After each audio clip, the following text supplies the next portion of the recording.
is just so exciting for us because we are nationwide now, right? So 1 year ago, talking about all the things that happened in May that were exciting to the Unite for Her family. One of those was that we built for about a year a program that could go nationwide. And that all happened during the pandemic, you know, how we had to shift and change and how we had thousands of women that were in need of our program. And we wanted to make sure that we were still there for them. So on May the 4th, we launched our national expansion. And since then, we have just really met unbelievable goals of recruitment goals, of really leaning into our women of color, our Latina population, knowing that there are some huge health equity gaps, recruiting with different partners like Touch BBCA and Black Health Matters to really learn how to engage the communities in a way that we could not. And it's just been a remarkable year. Last year, just to give you a little bit of just a little timeline on our growth. So last year we were serving, well, let me go back, 2 years ago in 2020, right before the pandemic in March, we were serving about 1,700 women. And that was all in the Philadelphia, New Jersey, Delaware area. That's our hometown, right? That's where we work, live, and love it. And then we ended up going, you know, during the pandemic, we're like, you know, we want to take this model that we created because we had to do everything virtual and send everything to the home, get our providers to do Reiki and yoga and nutrition and cooking classes and counseling and sexual health and do that all this way. So we created this new model that allowed us to serve anywhere in the nation, hence how you see our 50 states all being represented here today. So we ended up taking that model, we leaned in and did a pilot of 200 women. And that was in May of last year, May 21st. We took some, you know, time to strategize and set goals and raise the funds because a lot of that population was this population are women living with metastatic disease. And we knew that we wanted to serve them in a way that was renewing every 6 months, you know, that they would never be without that Unite for Her passport that you all have in your possession. And it was important to us because when treatment's ongoing and we're here to help you subside those side effects and symptoms, we don't want to pull that away. So that whole model launched last year nationwide, did incredibly well. We had over 200 women. And we set a goal this year to serve an additional 1,000 women. So our goal was to get to 2,900 women and men in our program and raising enough funds to get there. We had an extraordinary year. We've met amazing partners with very aligned goals, all looking to serve this community in such an authentic way. And it really was a metastatic community that jumped our numbers. And our goal was 2,900 in total. By the end of this fiscal, which is coming up in about a month and a half, we will reach 4,100 women and men in our Unite for Her national and local program. 1,700 are living with metastatic disease. We have formed an incredible community for our women living with metastatic disease, and we're listening to you and hearing your voice. And we want to make sure, like today, we get amazing feedback from you. So if you're up for staying on, you know, afterwards and want to give us some feedback or give us what you love about the community, what you love about the program, what you'd like to see in the program, please stay on and we'll just hear your voice. And it just helps us. It helps us mold what the topics are going to be. And today we have incredible topics. Like when I met Sue Friedman, I was just like a little kid meeting her because I was so excited about the gap that she was bridging. And it just resonated and empowered me so much because I remember being diagnosed also May the 4th.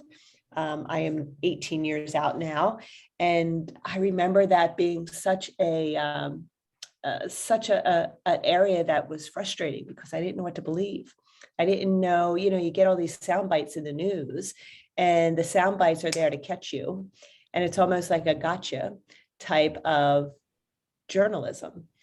And then you dive in and you read this article that really didn't have enough information to even state what they stated or was taken out of context or follow the money trail to find out why they were backing this, you know, type of treatment or philosophy.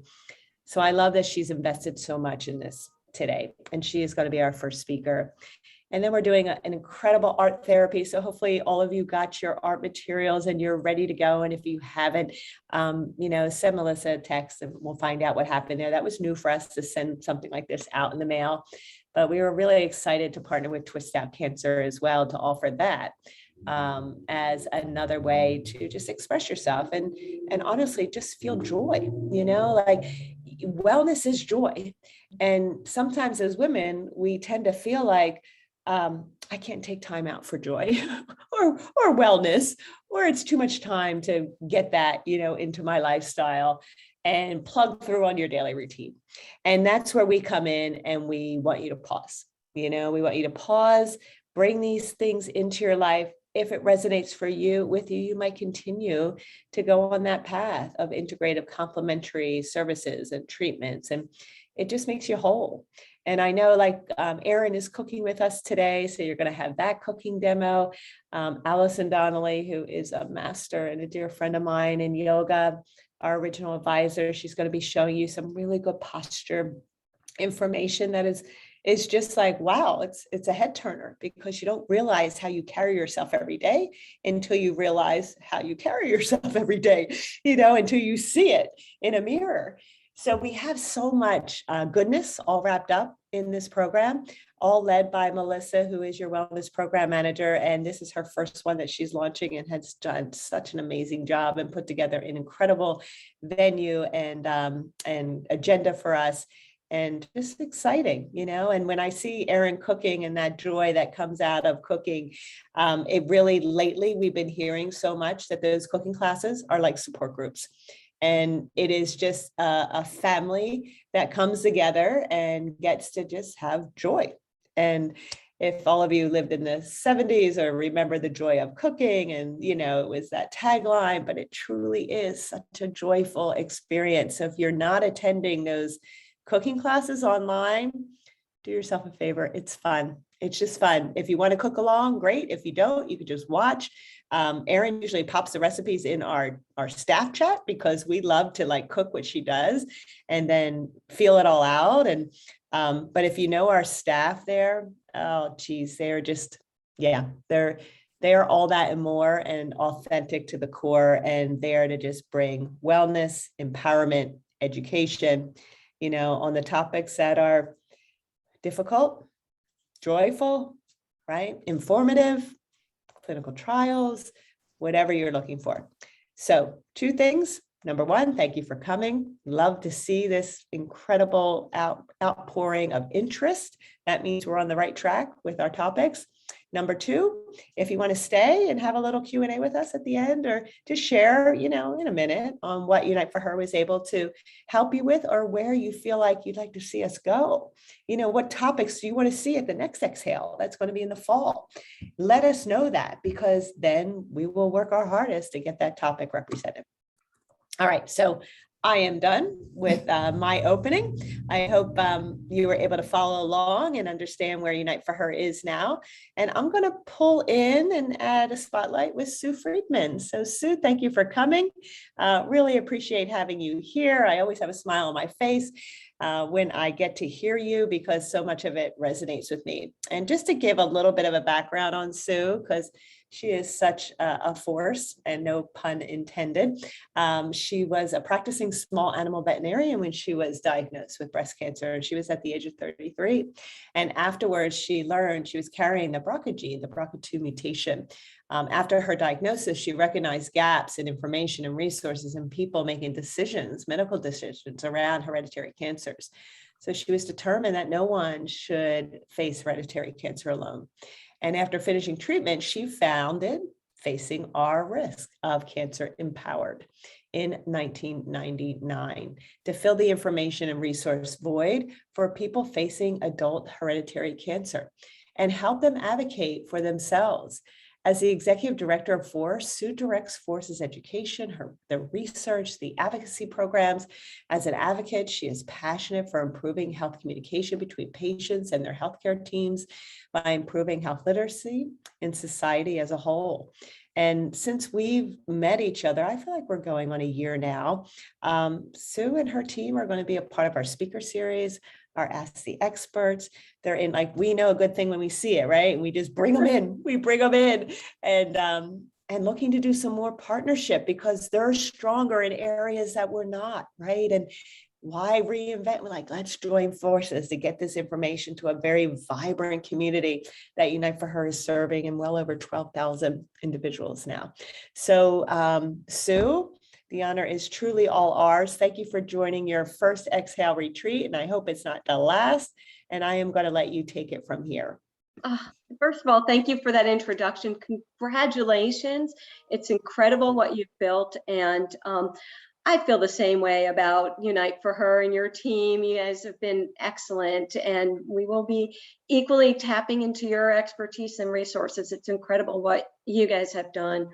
And really such an honor for me to be here and to speak about a topic that I'm really passionate about, and hopefully that, we can share some information. And just so you know, along the way, we have some polls. And so I set them up in SurveyMonkey. So I'm going to ask you guys, if you have a phone and we'll share a QR code and a URL so that you can join in. And if you don't, you can just type your answers in the chat. And but just want to let you know so that if you have a phone, you can get it out. And if you're able to do QR codes to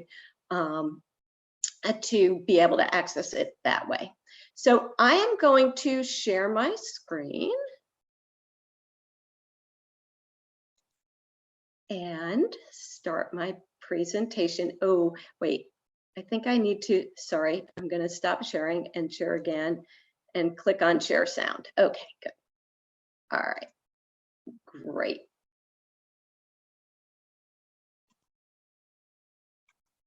And can everyone see my slides? Looks great, Sue. Excellent. Yep. Good. So we're going to talk about spotting that post, finding the, what's hype and what's real, and kind of helping you, and giving you some tips on how to separate out what is relevant research from what may be, a bit of a hype or what we call the boast. And I wanted to start off by the term health literacy. I kind of have mixed feelings about the term. But the definition, more or less, is the ability to find, understand, and use information and services related to health. So it's not just the finding it, and it's not just the understanding it, but the ability to take that information and do actionable things with it, like get to a doctor, pay for care, pay for your services. I mean, there's a lot to health literacy, and it's not all about understanding information, although that is a big part of it as well. And so I'm going to add a couple of other definitions. There's this really standard and, the definition that we think about when we think of health literacy often is this personal health literacy, where the responsibility is on all of us. And, we hear terms, I hear terms, and it makes me cringe: low health literacy, high health literacy, and this idea that it's on the person to be a health literate person, like you either are or you aren't. And it's not, I understand why we need definitions like that, and the personal health literacy is about the individual. But there's a new definition that I really love that we've embraced at Force, and we really kind of on a mission to spread this idea of organizational health literacy. And that means all of us who are providing information and care to people, it's our responsibility too to make sure that when we're communicating information, when we're providing services, that we are providing them equitably in a way that people can understand. So it takes that responsibility solely off of the individual and kind of puts it on all of us as a society to make sure, and organizations and healthcare professionals, to make sure that we are making information accessible. So health literacy is an access issue. So we're going to do the first poll, and also I have my colleague here, Diane Rose, who's going to monitor this. So I have a QR code here that would take you to this survey. There's also a link, a bit.ly link there if you type that in, and that will take you to the survey. And the survey has a few questions, but I'm going to ask you to just go to that first question.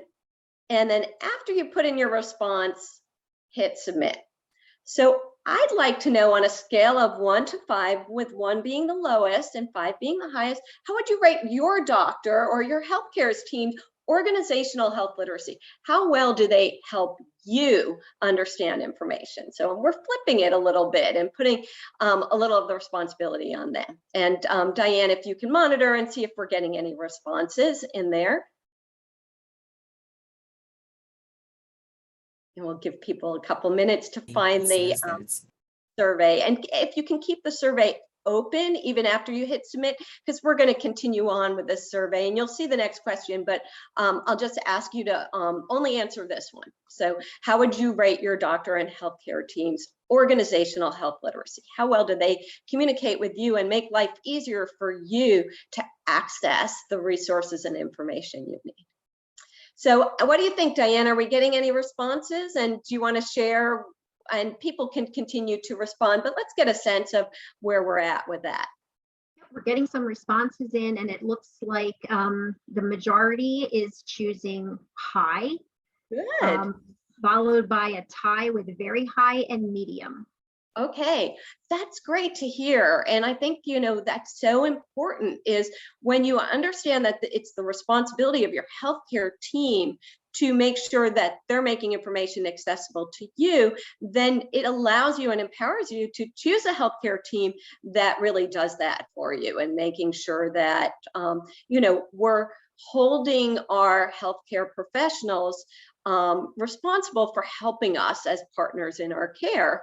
And that the responsibility is not solely on us. Very good. Excellent. Thank you. If I can just jump in, because we have some comments in the chat too, just saying, you know, the responding, and there were quite a few of them with a very high, and then high, and maybe 1 or 2 of the medium, but quite a few with very high in the chat as well. That's great. And thank you, Melissa. I can't see the chat when I'm sharing the screen, so I really appreciate that. No problem. I'll monitor the chat room for you. Awesome. I really appreciate that. Great. So I'm going to introduce another term, and this term is digital health literacy, and it's just like health literacy.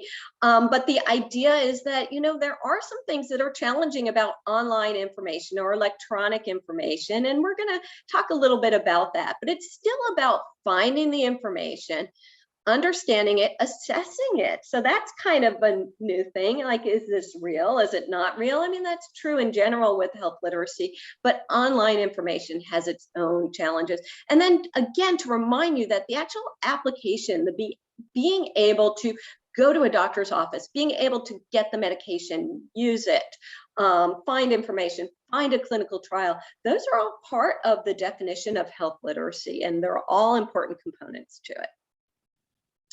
And, you know, this is probably not anything new, but just to remind everyone that there's a lot of things that affect our digital health literacy and our health literacy in general. And some of them are things we can control, and some are things we can't. I mean, some are things like education and where your education was in. I mean, you know, was your education in art? Was it in science? That type of thing. But also the really personal, are you partnered in a relationship? Are you straight? Are you gay? Do you have children? Having children at home that you're taking care of means you may not be able to get that childcare to go to extra doctor appointments. Or, you know, you may not get that time to really look on the internet and take a deeper dive into the information that you're seeing online. So those things affect your situation. I mean, your health literacy. And then, you know, the situational aspects of it. Did you just receive news? Are you getting that fire hose of information when you're first diagnosed versus, you know, having taken a Unite for Her yoga class and now you're calm and centered? Those things really affect how the things you read how much you absorb them, how you can use them. So they're all components. And then the environment. Do you live close to a medical center? Or this is actually where my husband grew up in the country, miles and miles away from a medical center. That makes a big difference in your access to healthcare, even in the days of telehealth and telemedicine. Do you have a support community? And I know all of you guys do, but that really affects where you get your information, the quality of that information. Is it vetted? Is it not vetted? Do you have access to 5G internet? I mean, not everybody in this country, presumably you do have internet access if you're participating in this, but not everybody does. And that does certainly affect people's ability to find information and use it. And then how comfortable are you with technology? And so, you know, all of these things, I can tell you that when I went to college, we didn't have computers in the college classroom, but these days when you look at the generation now that is graduating from college and from high school, many of them are really, really, really computer savvy compared to some of us like me. So all of these things affect that digital space and your ability to take that information and use it for your health situation. And one other thing I'll say too, there are places where you may not get access to fresh fruits and vegetables. So imagine how frustrating it is to, you know, read an article about the value of eating fresh fruits and vegetables, and then you live somewhere where there's a food desert and it's really hard to access, which is one of the other things that I love so much about Unite for Her and the work that you guys are doing to, you know, really provide the cooking materials and food to people who choose that. I love that about your program. So I am going to talk about the traps of online health information. And, you know, we probably all know about it, but we don't always think about it. And so that's what I'm trying to do, is get us all to think about this. You know, most of us, as soon as we're diagnosed, even if we're told not to go to Dr. Google, we do. We use the online resources to access information, and there are unique challenges to that, and we'll go through it.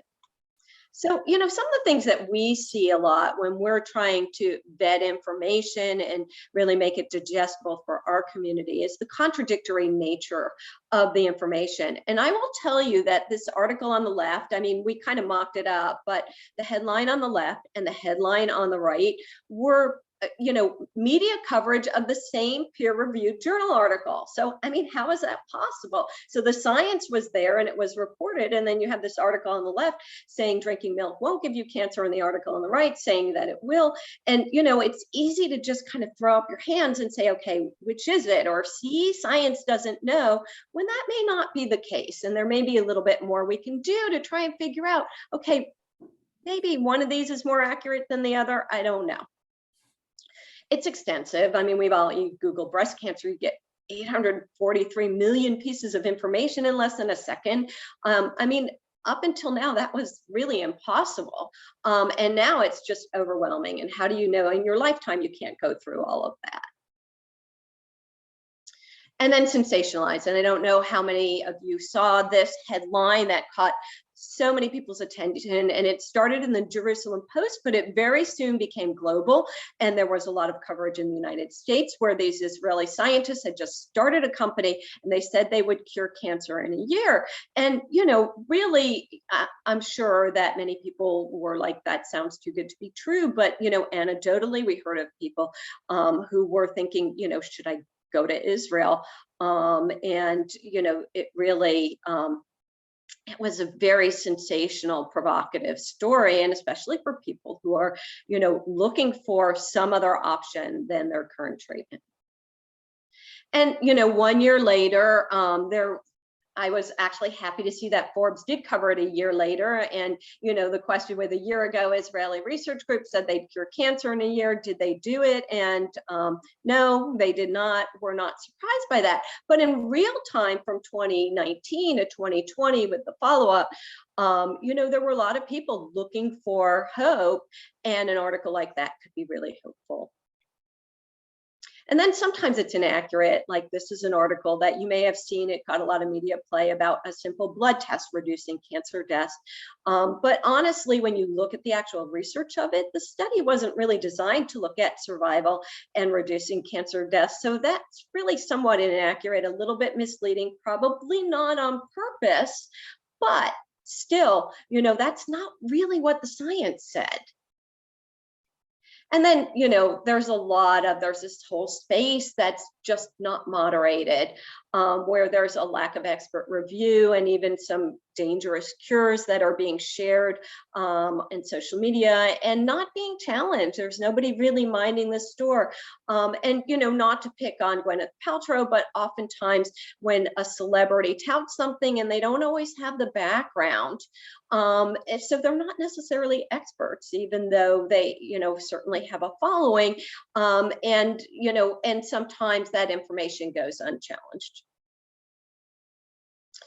And then, you know, the really responsible stuff that has been peer reviewed and vetted and published, oftentimes it's so jargon filled that it's really hard. I couldn't tell you what these things mean, or they're or locked behind a paywall where you have to pay for the article to, you know, to get access to the article. So we do have a question in the chat. Do you mind? No, I don't at all. Okay, Robin, if you'd like to come off mute.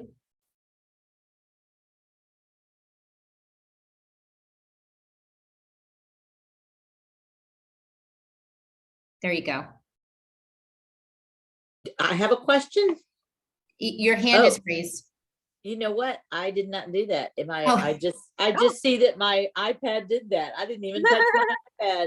Okay. There we go. Okay, Well, I'm down. All right, thank you. No worries. You know, and then information that's taken out of context. This was an article, we mocked it up, but, you know, it was the Angelina Jolie gene may be linked to Alzheimer's. That's not really what the research said. It was research in mice. The scientific article was, you know, pretty jargon filled, but basically they were not trying to link having a BRCA mutation to Alzheimer's disease. But you can imagine, especially the population we serve, most of whom have BRCA mutations, that they were upset to know, like, what is this, you know, new thing that we need to be worried about. And then there's this idea of confirmation bias. And, you know, I use TikTok as an example, but there are a lot of other examples. And, you know, I looked at 5G and magnets and, you know, got a bunch of, you know, videos that I can watch. And this idea of, you know, so you've searched for this one topic and here are 5 more videos that will confirm what you just saw. And, you know, just because you've read 5 of them doesn't make any of them necessarily true. But in our minds, and this is what people do, I mean, it's not, you know, our fault. We're kind of wired for this, that the more we hear something, the more we are likely to believe it. And Wired had a really good video about this, like how the internet tricks you into thinking you're always right. There's these, what they call algorithms, where they look at your browsing habit and then recommend more things for you to browse. And because there's, you know, an investment in people clicking on things, the more they can get you to click on content, you know, they've actually monetized that. So that's valuable to people. So they'll do things to try and get you to click on more. And some of these platforms, like YouTube, like TikTok, really can take advantage of that and lead you to think that there's something that's true that may or may not necessarily be true, by really sorting through the content and delivering content that they think you're going to want to see based on what you looked at before. So that's called confirmation bias, where, you know, it gives you this bias that this must be real because I'm seeing a lot of it all over the place. And, you know, there's been a lot of study of that and some articles on it. And these are just 2 examples. And by the way, I am very happy to make my slides available to people so you can see the resources and the links and the citations as well. So, okay, so if you can go back to that survey and in case you're, or type in the chat, but which of the traps that I went over for digital health information that are listed below, which ones do you think are, which one, I'm going to make you pick one, sorry, do you think is most harmful? And it's, there's no right or wrong. It really, all of these are out there, but it's just, we're interested in knowing which ones you think are, the most potentially dangerous to people. And we'll give you a couple of seconds or a minute to type your answer in the chat or to take the survey. So that would be the next question. And then when you're done, if you can hit submit, it will take you to the next question, but I'm going to ask you to just do this one and then stop, and we'll see what people say. So far in the chat, we've had answers like sensationalized, inaccurate, lacking expert review. Those are the ones, and taken out of context. Those are the ones I've seen in the chat so far. Contradictory. Yeah. Mm-hmm. Yeah, I mean, they're all like, I should have done all of the above, right?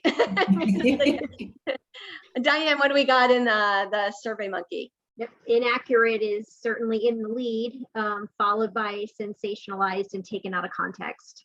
Yeah. I mean, and again, these are things that we kind of in the back of our mind, we know, but really it's valuable to stop and think about it and, be aware of it. And then you can make other people aware of it, which I do all the time with my poor family whenever they say, hey, did you see the headlines? And I'm like, where did it come from? So great.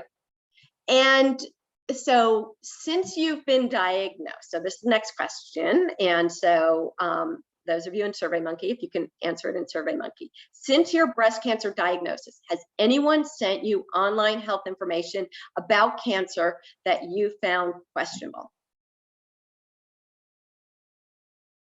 And we'll give people a minute.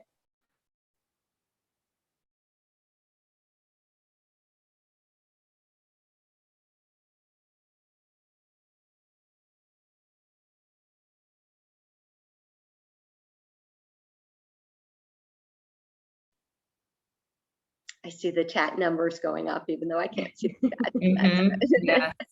Yeah. We're at like 80% on SurveyMonkey said yes. And people are well-intentioned. They're not necessarily trying to send questionable information, right? They want to be helpful. They want to make sure you saw it. But all of us, I think, get information shared, and we share it ourselves too.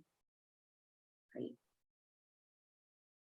So now I'm going to introduce a resource that we've developed at Force, because we spend a lot of time, and we have a few resources along the, and I'm going to present another one after this, but we spend a lot of time thinking about this because we have a very large online community. We do a lot of social media listening, both in our own social media spaces, but also in some of those really unincorporated kind of, maybe not always moderated spaces outside of Force as well, to hear what people are talking about and to get a sense of, what people are confused about, and so we see a lot of misinformation and people who are confused about, like, how do I know what's real? So this is the QR code is to our Boast page on our website, and it's also at facingourrisk.org Boast. You don't have to go to it now because I'm going to go through some of the highlights, and I just added this in case you wanted to bookmark it for later. But really what we're trying to tell people or ask them to do is, before you make any health decisions for yourself, before you share information that you see online, ask yourself a few things about the source. Where did it come from? The content, what's in it? And then what we call the relevance or the context. How does it apply to me? Does it even apply to me? And we're going to talk a little bit more about this. So just some tips for checking the source, and we've tried to make this digestible so that it's easy for you to share. So even if you guys are like really well familiarized with this too, just sharing this with other people and making sure they are as well. And not just familiar with it, but actually thinking about it at the time that you are looking online and looking at information, keeping it top of mind. So, as far as checking the source, checking the URL extension, that is the .com, the .net, the .org, the .info, because that can tell you quite a bit about the nature of the organization. If it is coming from a source like an organization, the nature of the organization. And so .gov is government agencies, things like the Centers for Disease Control and Prevention, or the CDC, the National Cancer Institute, clinicaltrials.gov, all of these that you're probably familiar with. This is a really good one to know. The National Library of Medicine, and especially PubMed.gov, because you can find the, short versions of many of the research studies there. Now, a lot of times the full research is locked behind a paywall, but the abstract, and unfortunately not always in plain language, but still, if you want to see if something was published and where, PubMed.gov is a great place to look. And usually, .gov is a highly reliable source of information.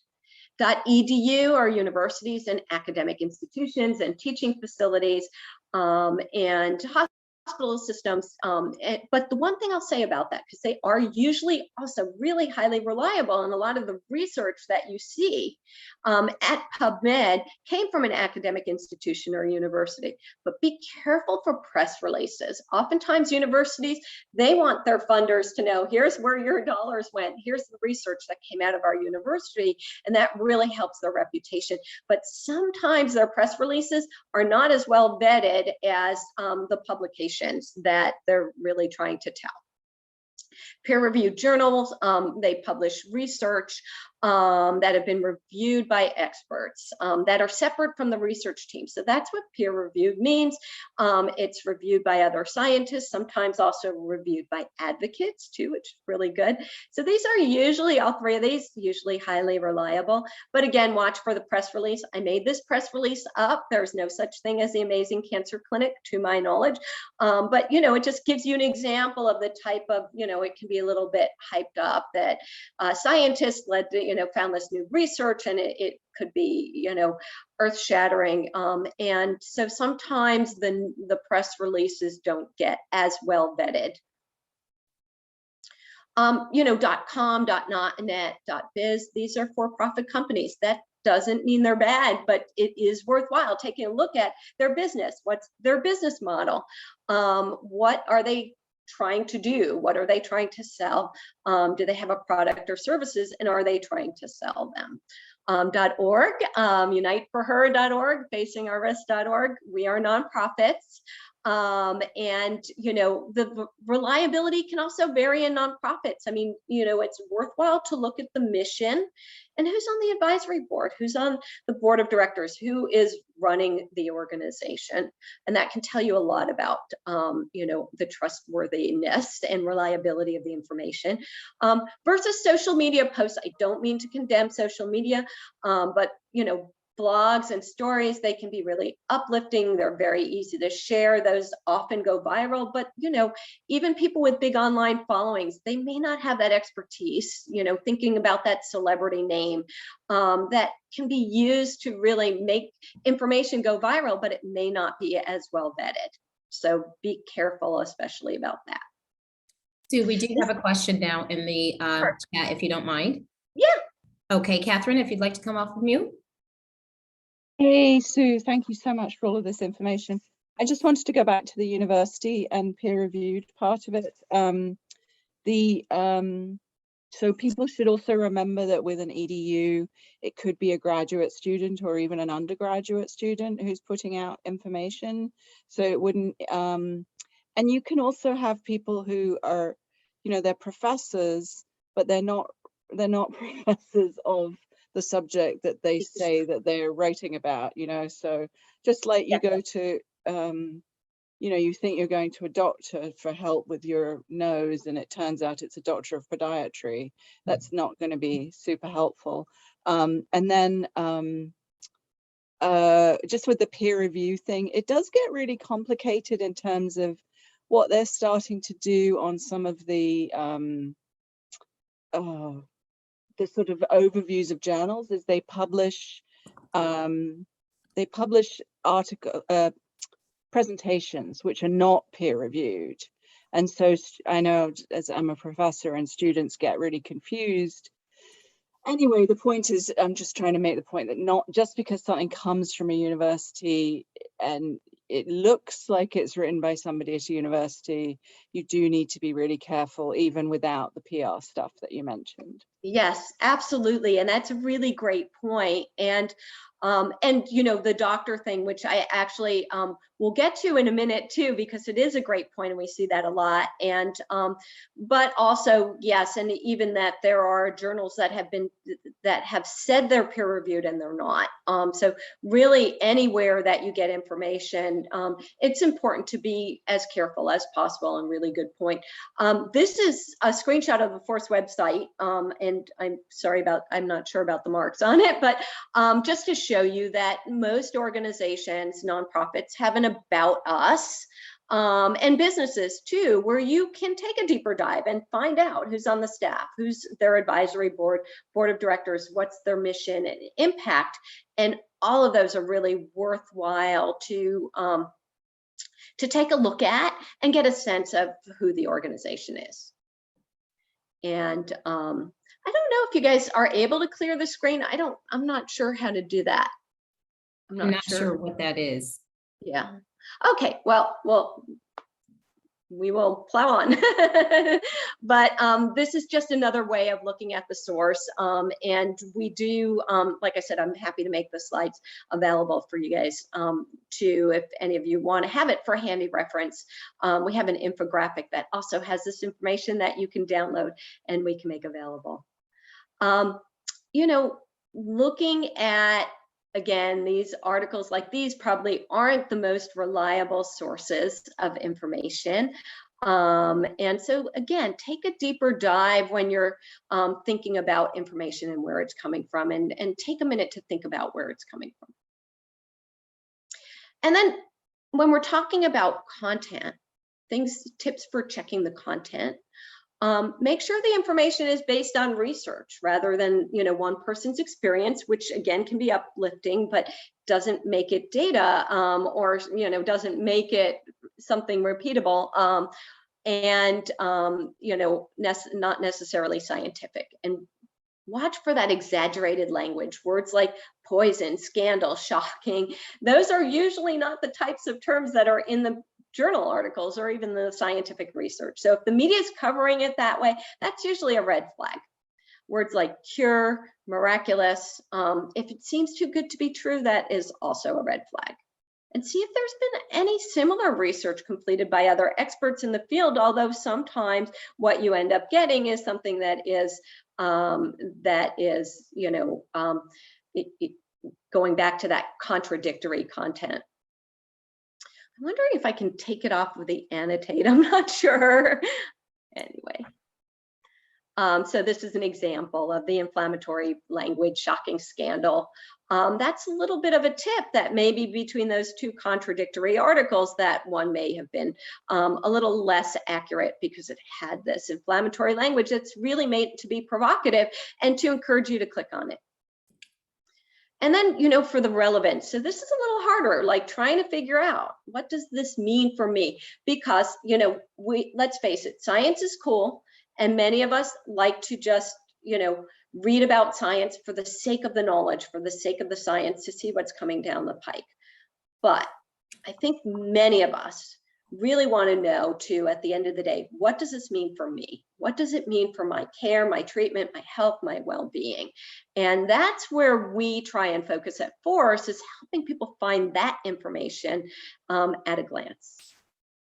So just a couple of other things to think about. If the article is about research, what was it research on? I mean, oftentimes we see this, it's research on cells, or, you know, or animals that, you know, may be promising, may even be in clinical trials in people, or may not. So try and find that out. Is it a clinical trial, or is it going into clinical trials? Is it a small study or a large study? How many people were in the study? Has similar research been done in the past? If the study has a name, because sometimes the larger studies have names, you can Google it and search and find, see if other experts have commented on the research as well, especially, you know, scientists at academic institutions.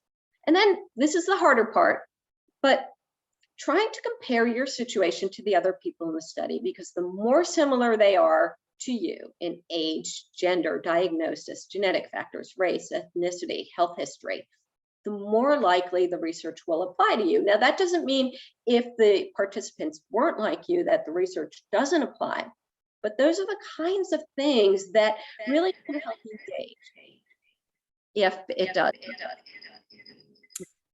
I'm hearing some feedback. Yes, if everyone could stay on mute. Yep. And if the article, I'm still hearing you. Maybe a phone line.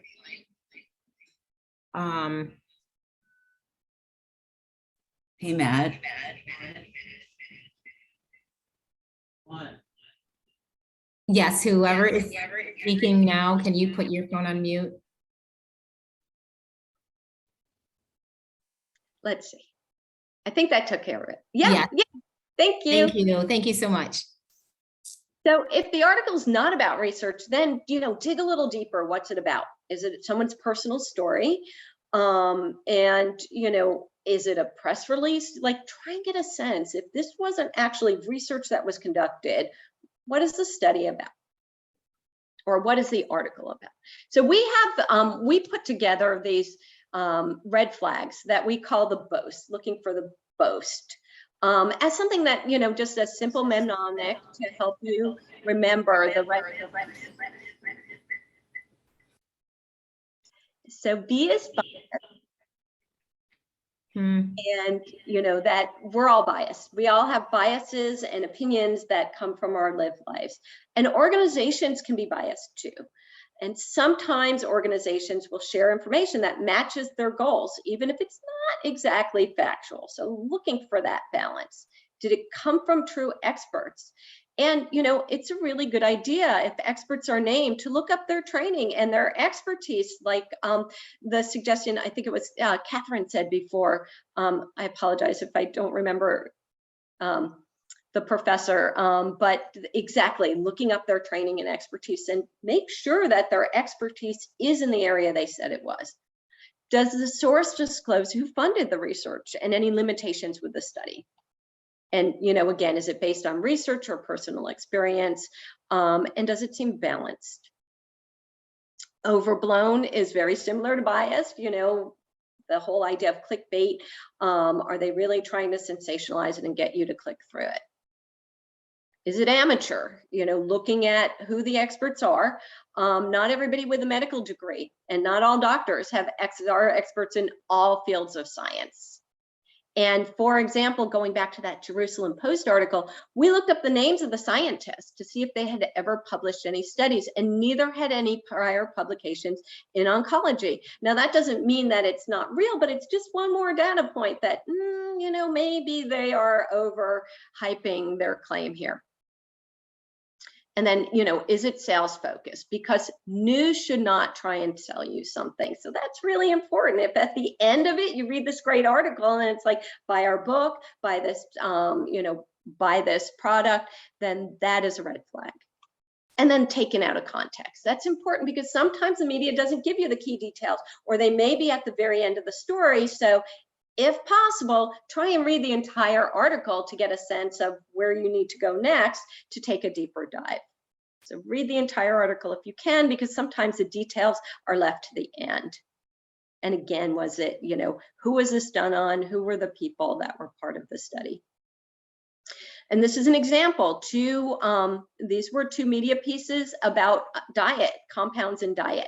But one was a really long-term, large-scale diet study in people. So probably more relevant. And this one was very early lab research on an amino acid found in many foods. So probably less relevant. And then can you interrupt with a question? Yeah. Great. Perfect. Elise, if you want to come off mute and ask your question. I really appreciate this presentation, and I think it is more a question than a comment. I think I'm noticing that, and I kind of have a science background, but not, not deep into statistics. I have I'm a nurse and I have a public health background. So I find myself sometimes really overwhelmed by the information, but I find that with this metastatic breast cancer, it's really important to search, because even the doctors may not be thinking as much out of the box, even with Western, that they need to be. At the same time, so how do you deal with like this desire to expand, at the same time being critical about the research and the statistics? I mean, most people don't have that background, even to like, because a lot of times they'll say something is, a study is statistically significant, but it really doesn't seem to pass, muster. If you look at it, even like how many people were studied, and like, it sounds like really relevant and really important, but so I guess what I'm trying to ask you is, how do you regard this research that we're looking at, and the fact that it's really important to look far and wide for ourselves as a part of advocacy? And so I'll shut up. Okay, thank you. No, that is so important, and it's a great question. And I can tell you what we do, and I apologize because I think I can tell my presentation's a little bit long, but I did want to tell you about a resource that we have called X-Ray that we use to kind of bring in the guidelines and the resources. There are some great organizations and government resources where they at least can tell you what we know about things. I mean, there's often, like you said, there's some vacuums in knowledge. And a lot of that is research takes time. And, we don't necessarily have the luxury of waiting for a 20-year study to be completed, right? Or for someone to decide that studying a component in a diet is going to be worthwhile to, build that really large study so that we have that evidence. So there are great gaps. And then unfortunately, there are people and organizations that may try and fill those gaps with information for their own benefit, as opposed to, organizations like Unite for Her that are going to give you the balanced information as we know it. I mean, sometimes you have to just make decisions with what you have, and there may not be enough research. But I think at least knowing when someone's presenting that information, if it is a boast, and it's really too early to know, and what the potential dangers may be versus the benefits, then you can make an informed decision about it. So that's really kind of trying to bring together the best of what we've got to help people make decisions. And I know that's not perfect. There's so much research need, and I mean, like, there's more need for research than there even has been research. So, I hear you on that. And so I do have a few more resources, and I think I'm going to fast forward to those to make sure, because I know I'm like at time, and I don't want to, take up overtime. But, I mean, here's an example of one thing that's like too early. This is, the media saying this painful sting may save lives. Well, they just identified the compound. So like, don't go out and get stung by bees. I don't think people would do that. But, it's just an example of the type of, the way the media hypes things. But there are resources to help you for that. So really quickly, we have another poll question for you. If it's okay if I keep going, I probably have 5 minutes left. Is that okay? I just want to make sure, Susan and Sue and Thank you. No, that's fine. Thank you, Sue, for saying that. Okay, thank you. Sorry. But so I'd like you guys to see. Tell me, what kind of boast do you think this is? I made this up. This is not a real newsletter, but just take a look at it and see, what kind of boast do you guys think? And, sometimes things can be more than one boast, but just getting you in the habit of thinking about it. Is it biased, overblown, amateur, sales focused, taken out of context, or too soon to be useful? So what do you guys think? I see sales focused in the chat. Excellent. Mm-hmm. Yep. Great. Yeah. And, definitely hard to believe, right? And then they're trying to sell you something for news. And news should not try and sell you something. Great. Okay. How about this one? What kind of boast is this? This Me Too pop doc.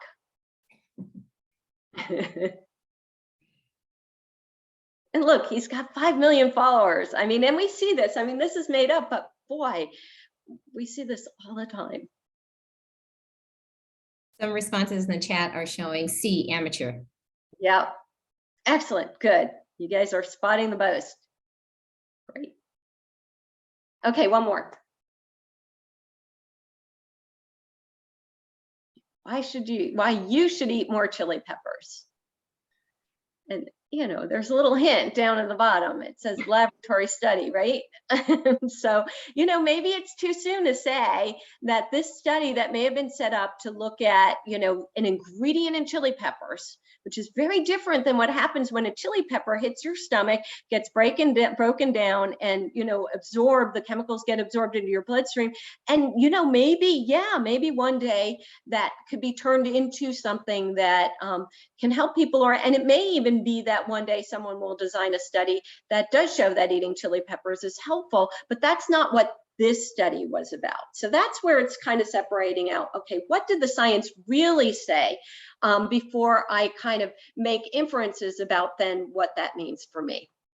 Excellent. So, what'd we get for this one? Let me see. We have Out of context, overwhelmingly. yes, yes, yes. Overblown. Really quickly, then I'm going to talk about a resource that we have called X-Ray. And this is a program we developed at Force. And X-Ray stands for Examining the Relevance of Articles for You. I had a little video, but I'm not going to show the video. It's 2 minutes, but maybe Diane can put it in the chat. But we do have a portal or a section of our X-Ray program that is specifically devoted to metastatic breast cancer. We did, as we developed this program, focus groups to talk to patients and people, including people living with metastatic breast cancer, so that we can get a sense of the most important components for us to build out in this program. And the reason we did this, is that we would see the peer-reviewed journal article, and it would be a study about asparagine, which is a amino acid that is in a lot of foods, not just asparagus, it's in a ton of foods. And, and this was the journal article looking at it. So they're looking at it as a model, and they're publishing it so other scientists can take a look and see what the next steps are, and, maybe use it to develop some type of treatment or, something from it. But it's really very early research. And the next thing you know, the media is saying, bunk this veggie, stop eating asparagus. That's not at all what the research said. It wasn't even a research study on feeding asparagus to people. So that's where you kind of can start sorting out, okay, well then maybe this isn't something that's really telling me something useful versus articles that do. So for X-ray, what we do is we give it a plain language summary, and then we give it a score. We score the relevance with these meters. And it's based on these rubrics that we developed, like, is this a study on people, like the things that we went over, and we give it a score so people can see at a glance. Did this change the guidelines? No. Is this even a study on people? No, not yet. And actually from our focus groups, what we heard back, if people want to know, where is this in the research timeline?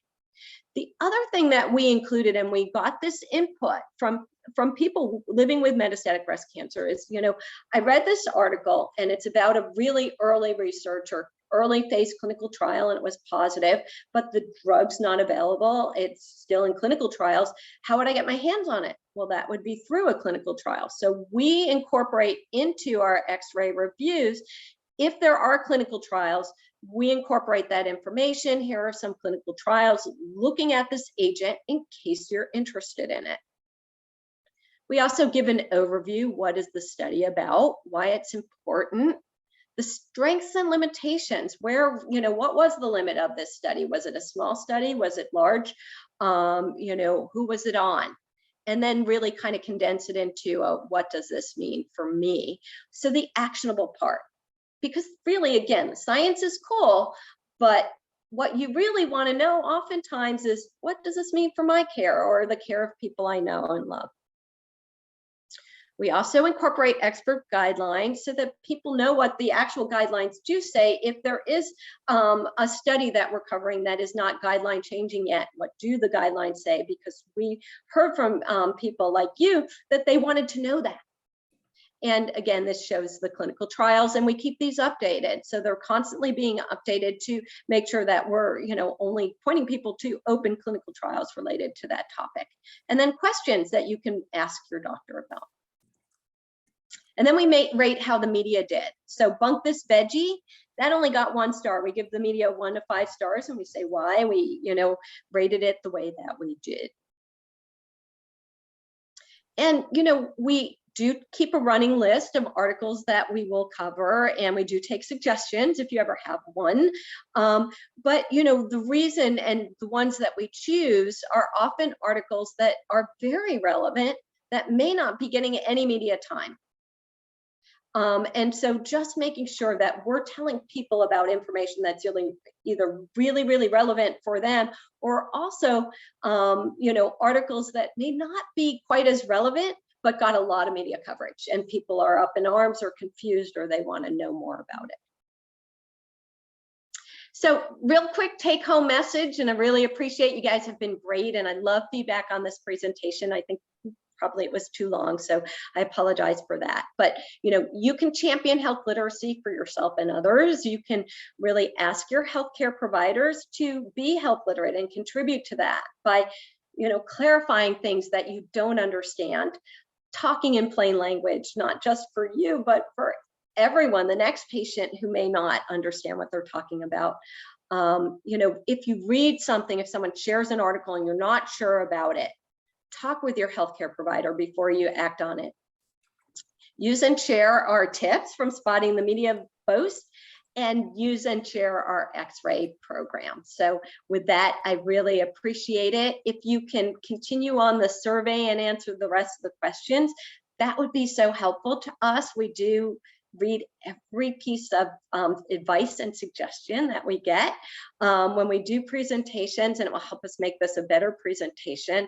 So I really, really, really appreciate it. And thank you guys so much for giving me the opportunity to speak about this topic that I'm really super passionate about. Thank you. Well, we can tell Thank you Sue very that much. you are super passionate, and yes, thank you so much, because this, even Aaron and I were texting on the back part saying how informative this information is for this community, and we so appreciate this. And as Sue has mentioned, she will make this presentation available. And Sue, if they want to, and Diane, maybe you can put it in the chat room, go to your website if you want to put that in there. If you have any additional questions for them, this would be awesome. Perfect. So thank you so much, Sue. And Diane, thank you for helping with the polling as well. You guys are welcome to certainly continue to stay on. And just in case you have any questions, you can still put questions for Sue in the chat. And if she has time, she can answer those. And if not, we can get those questions to her as well. Okay. Thank you so much. So next, I am going to highlight our next speaker. Her name is Jacqueline. And let me just get here to Jacqueline here. There's Jacqueline with us. And Jacqueline is from Twist Out Cancer. And I just want to read a little bit about her bio so you can know. We're very excited to have this interactive part of this presentation. So Jacqueline Carmody has been with Twist Out Cancer community since 2013 as an artist with Brushes with Cancer program. Jacqueline was drawn to work with this twist out cancer due to cancer diagnosis impacting her family from a young age. She has since become actively involved and serves on the advisory board and is an art therapist and is engaged with twist community through expressive art therapies and wellness directives.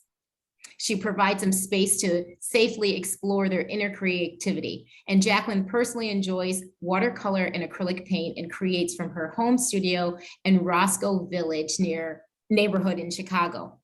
Professionally, Jacqueline is a registered and board certified art therapist and licensed clinical professional counselor. She has a private practice, in Wicker Park and Oak Park, where she works with young adults and families and with various mental health needs. She also facilitates a group in the Chicago Public Schools special education classrooms to share how art can be used as a tool for communication. And without further ado, we want to invite Jacqueline. Thank you so much for being with us. Yes, thank you for having me. Hello, everybody. So right now I'm in my office in Oak Park. As you can see, I love to surround myself with different artwork. And I'm really excited to be able to share how creative art making can be a beneficial tool in your healing toolkit. And throughout this activity and presentation, just remember to meet yourself where you're at. You do not have to be a fine artist to participate in art therapy. It is truly about the process and not about the product. It's about being present. And so if for this next 45 minutes, if everybody can just trust that, you know, the art materials and the activity at hand will allow them the space to dive deeper into something that they know has been going on within them for a while, or if maybe you just want to use this time to relax and use the activity as a meditation. There is no right or wrong way to engage in today's directive.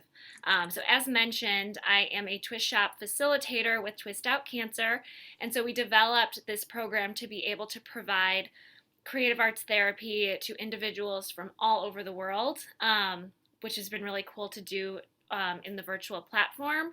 And so I'm going to have my screen shared for most of the art making, but a really cool way to stay connected and to see what other people are creating or up to if you're taking a break is if you can tilt your screen just like that while you're creating, and it'll really give us a cool opportunity just to see how other people are making art and kind of give us that feeling like we're all next to each other in an art studio.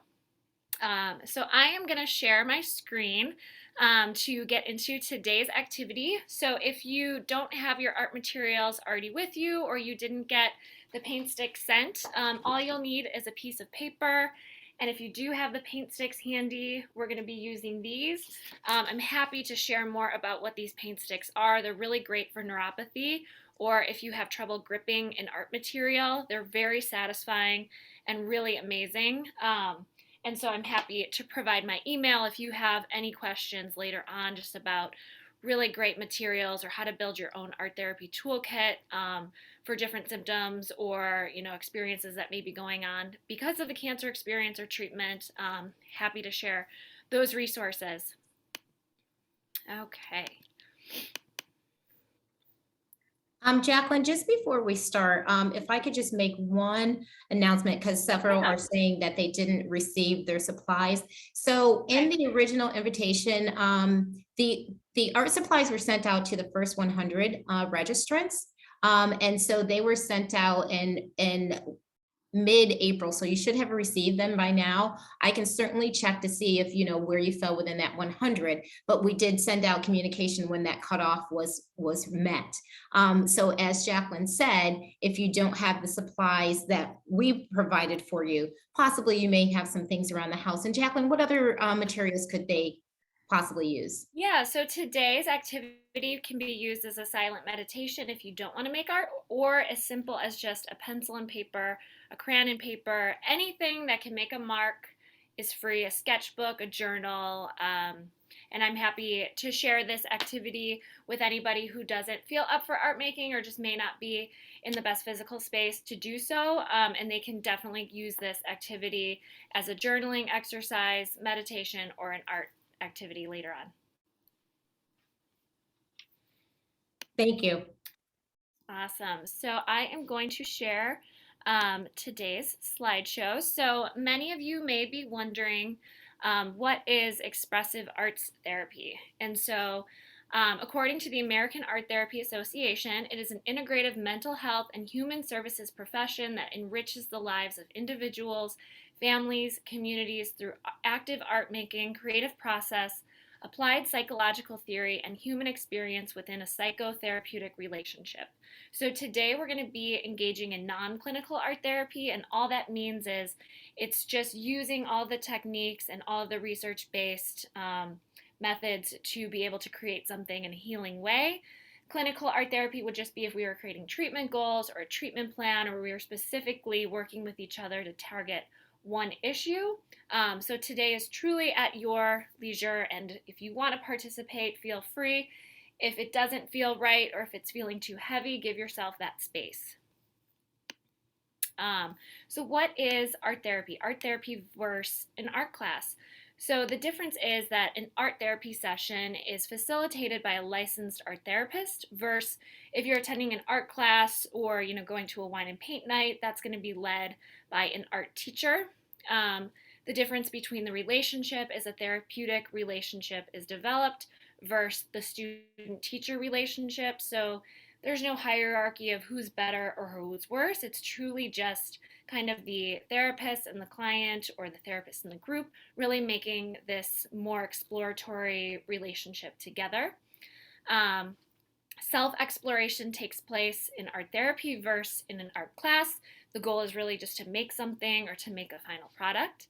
The focus in art therapy is truly on the process, and I really want everyone to dive into that today, because if you allow yourself to just be present with each mark that you make, each thought that you have, I promise you, you will gain something from, just participating versus getting anxious or overwhelmed about what it's going to look like or how it's going to turn out. I want you to throw all of that out the window.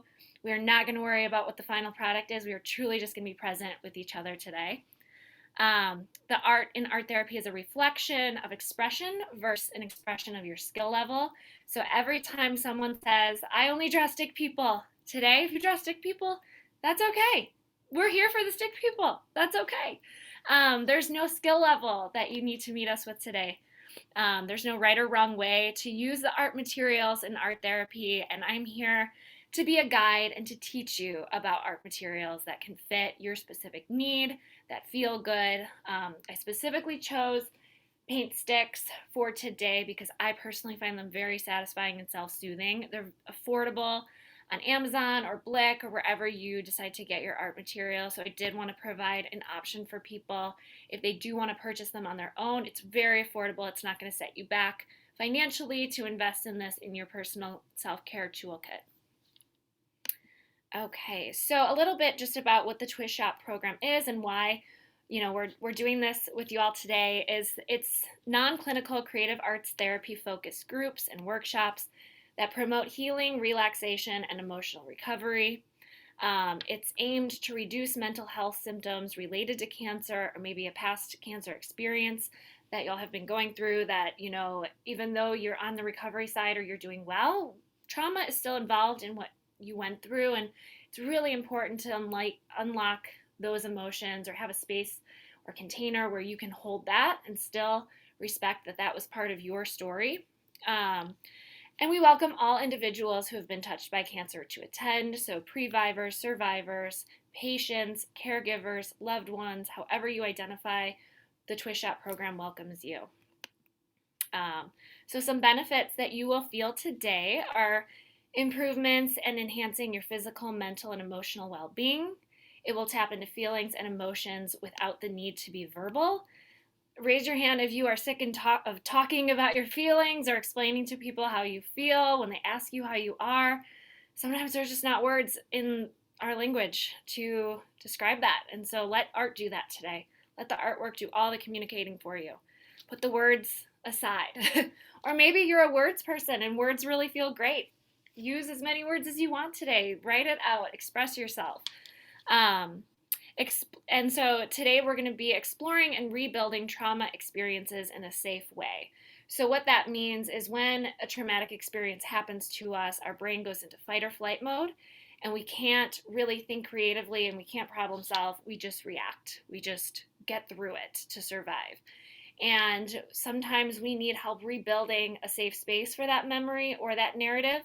And so let today be a chance to rebuild that narrative that you've had for so long in a new way, or see it in a new light, or maybe even just give yourself permission to see it for the first time. You'll feel a relaxed, hyper-aroused limbic system. So that just means your body will just kind of feel more at ease. So if you're noticing your shoulders are tight or you're not taking deep breaths, there's going to be a chance where we're all going to check in together to get into a space where our limbic system is more relaxed. We're going to disconnect from stressors and reconnect with ourselves. And just really feel competent through art making. So if you take anything away, maybe you take away that art feels good for you, and that's something you want to incorporate in your day-to-day routine. But we're really just going to, reflect on unfortunate situations that have happened and how to reframe them, or, really look at them and acknowledge that this is something that occurred in our life or in our experience. So do you need to be good at writing or art making to benefit from today? No. Many participants who participate in our twist shops are new, and they often feel silly or insecure with their art making skills and abilities, but you do not have to be Picasso to benefit from an art therapy directive or creative arts group.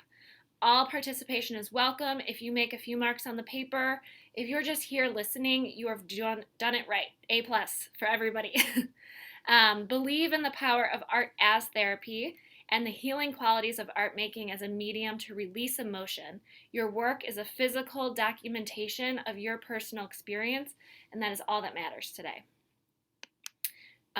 So what we are going to be diving into is we're going to be using art making and or writing as a form of creative expression and storytelling.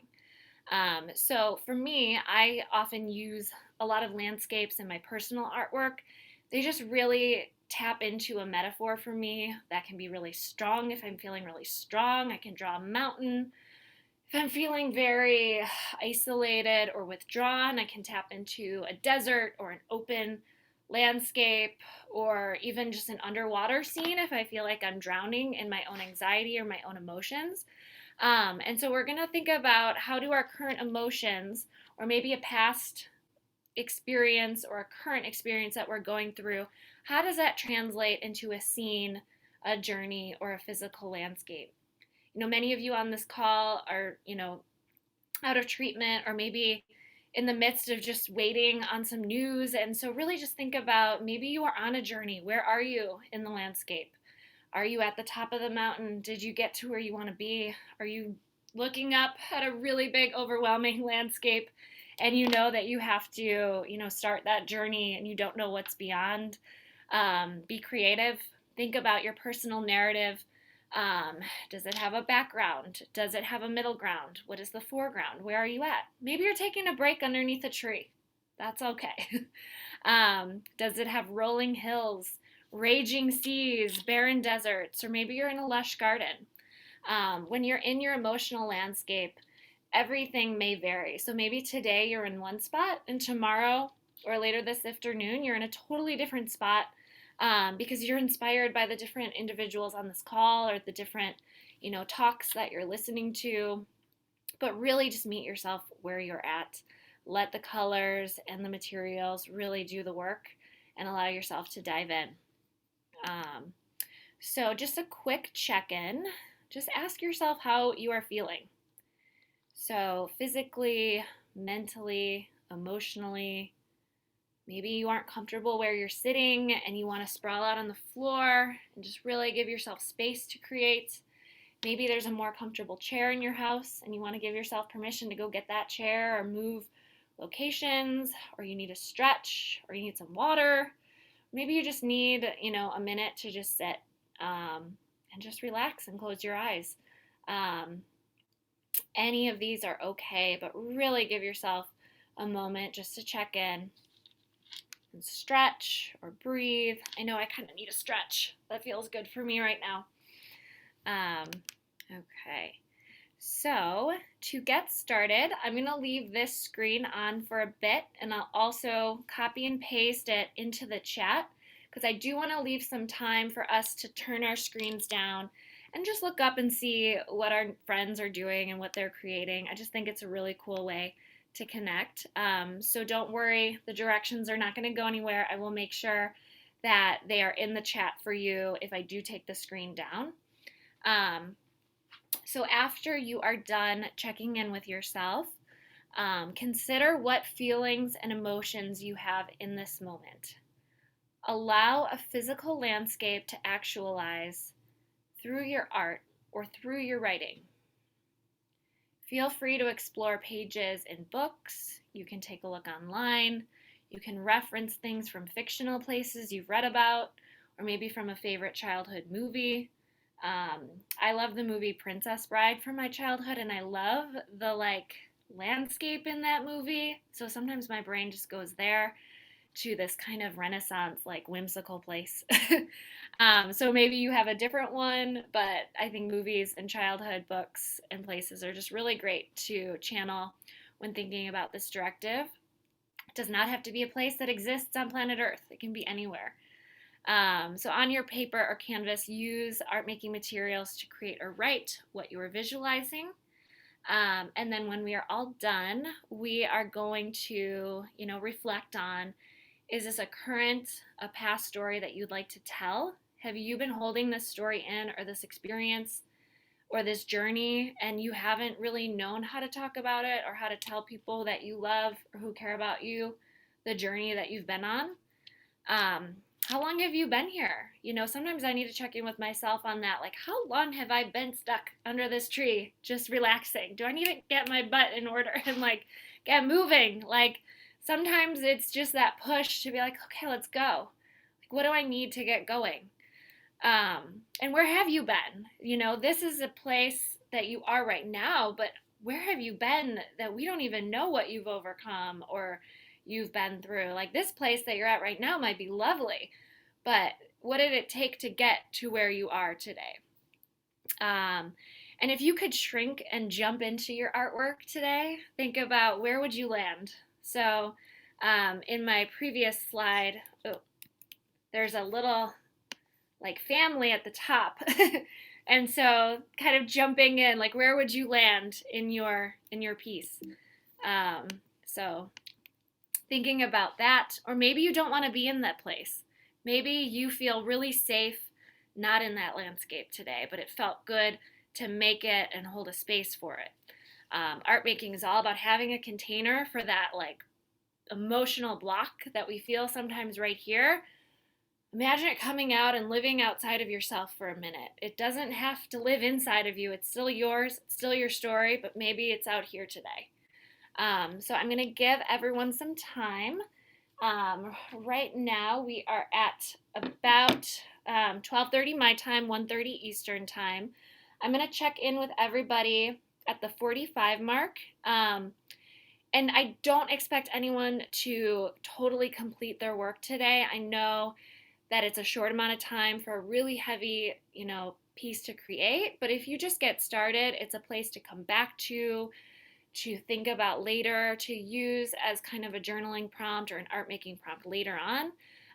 Today is really meant just to get those creative juices flowing and give you time to shut everything else out in the world and really just be with the art making and be with this group today.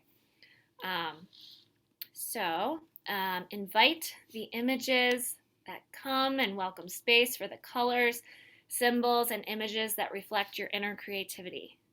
So everyone have fun. I'm going to put on some music. If you don't like my music, I won't be offended. Just turn me down and put on your own music. That is a-okay. Just look out for me around 12:45, 1:45 Eastern time, and we'll all come back and hopefully have some time to share. I think that Unite for Her has a place where we can share maybe, or, on social media or something, if people are really compelled to share what they create after this. I think it'd be really cool to keep this connection moving. So have fun.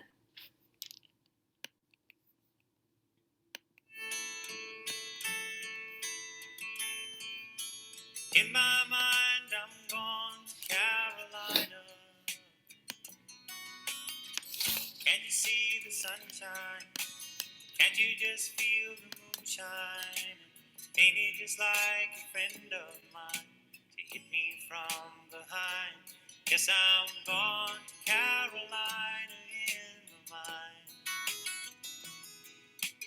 Karen, she's the silver sun. You best walk her away and watch it shining. Watch her watch the morning come. A silver tear appearing now. I'm crying, ain't I? Gone to Carolina in my mind. There ain't no doubt in no one's mind that love's the finest thing around. Whisper something soft and kind. And hey, babe, the sky's on fire. I'm dying, ain't I? Gone to Carolina in my mind. In my mind, I'm gone to Carolina. Can't you see the sunshine? Can't you just feel the moonshine? Ain't it just like a friend of mine to hit me from behind? Guess I'm gone to Carolina in my mind. Dark and silent late last night, I think I might have heard the highway call. Geese in flight, dogs at bite. Signs it might be omens, say I'm going, I'm gone to Carolina in my mind. With a holy host of others standing around me, still I'm on the dark side of the moon. And it seems like it goes on like this forever. You must forgive me if I'm up and gone to Carolina in my mind. In my mind, I'm gone to Carolina. Can't you see the sunshine? Can't you just feel the moonshine?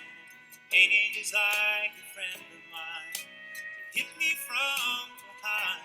Yes, I'm gone to Carolina in my mind. Gone to Carolina in my mind. And I want to Carolina in my mind. Gone to Carolina in my mind. Gone, I'm gone. Say nice things about me, 'cause I'm gone. Sorry, carry on without me.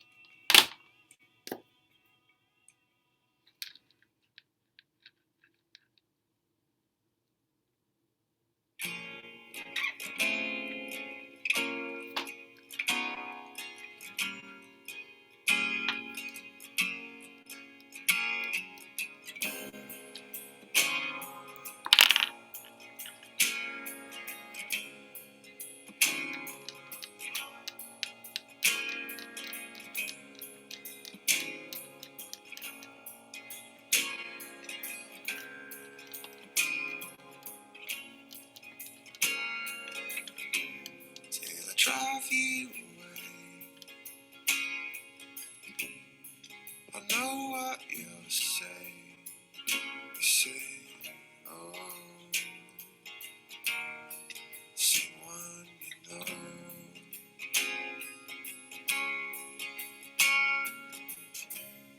But I promise you this, I'll always look out for you. That's what I'll do. Say I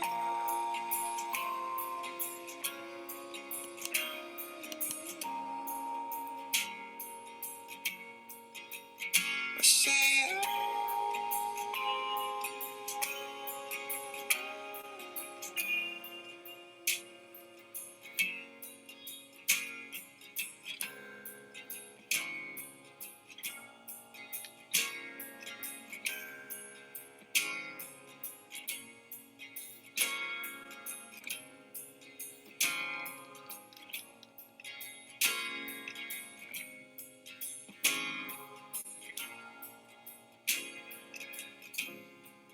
my heart is yours.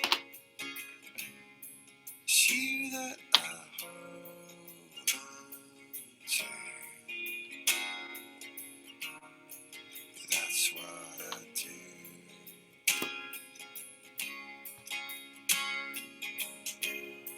I know I was wrong,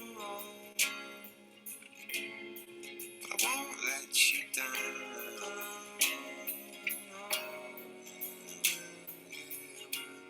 Yes,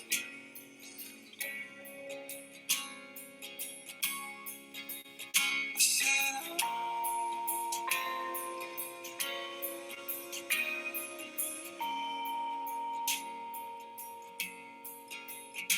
cry.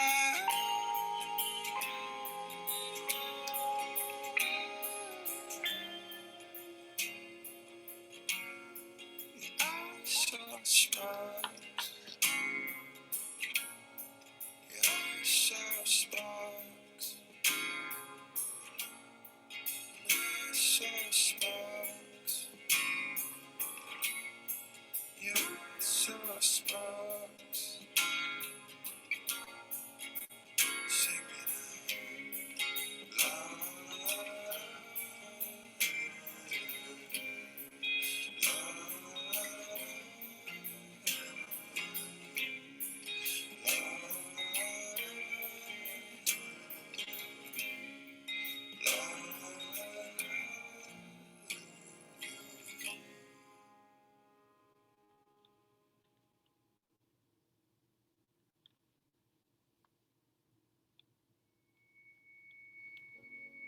You were alone, left out in the cold, clinging to the ruin of your broken home. Too lost and hurting to carry a load. We all need someone to hold.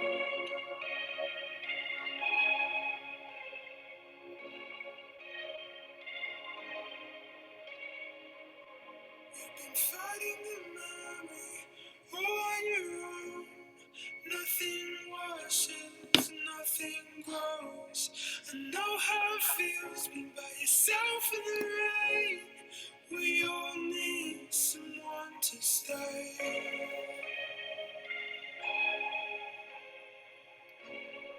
We all need someone to stay.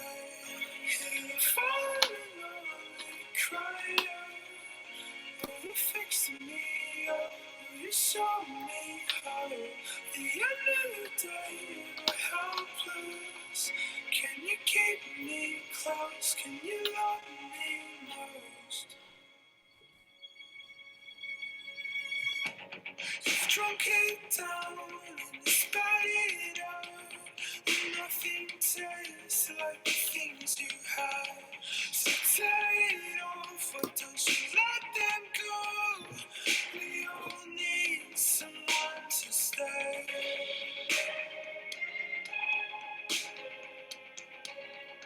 We all need someone to stay. Falling lonely, crying. You fixed me up, you saw me how. At the end of the day, you were helpless. Can you keep me close? Can you love me most?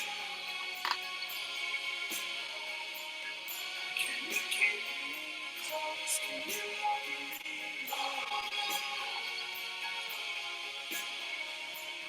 Can you keep me close? Can you love me most?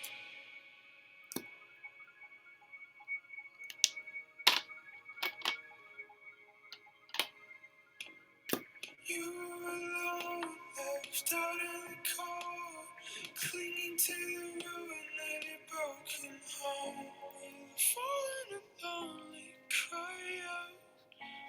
you fix me up? Will you show me hope? The end of the day and we're helpless. Can you keep me close? Can you love me?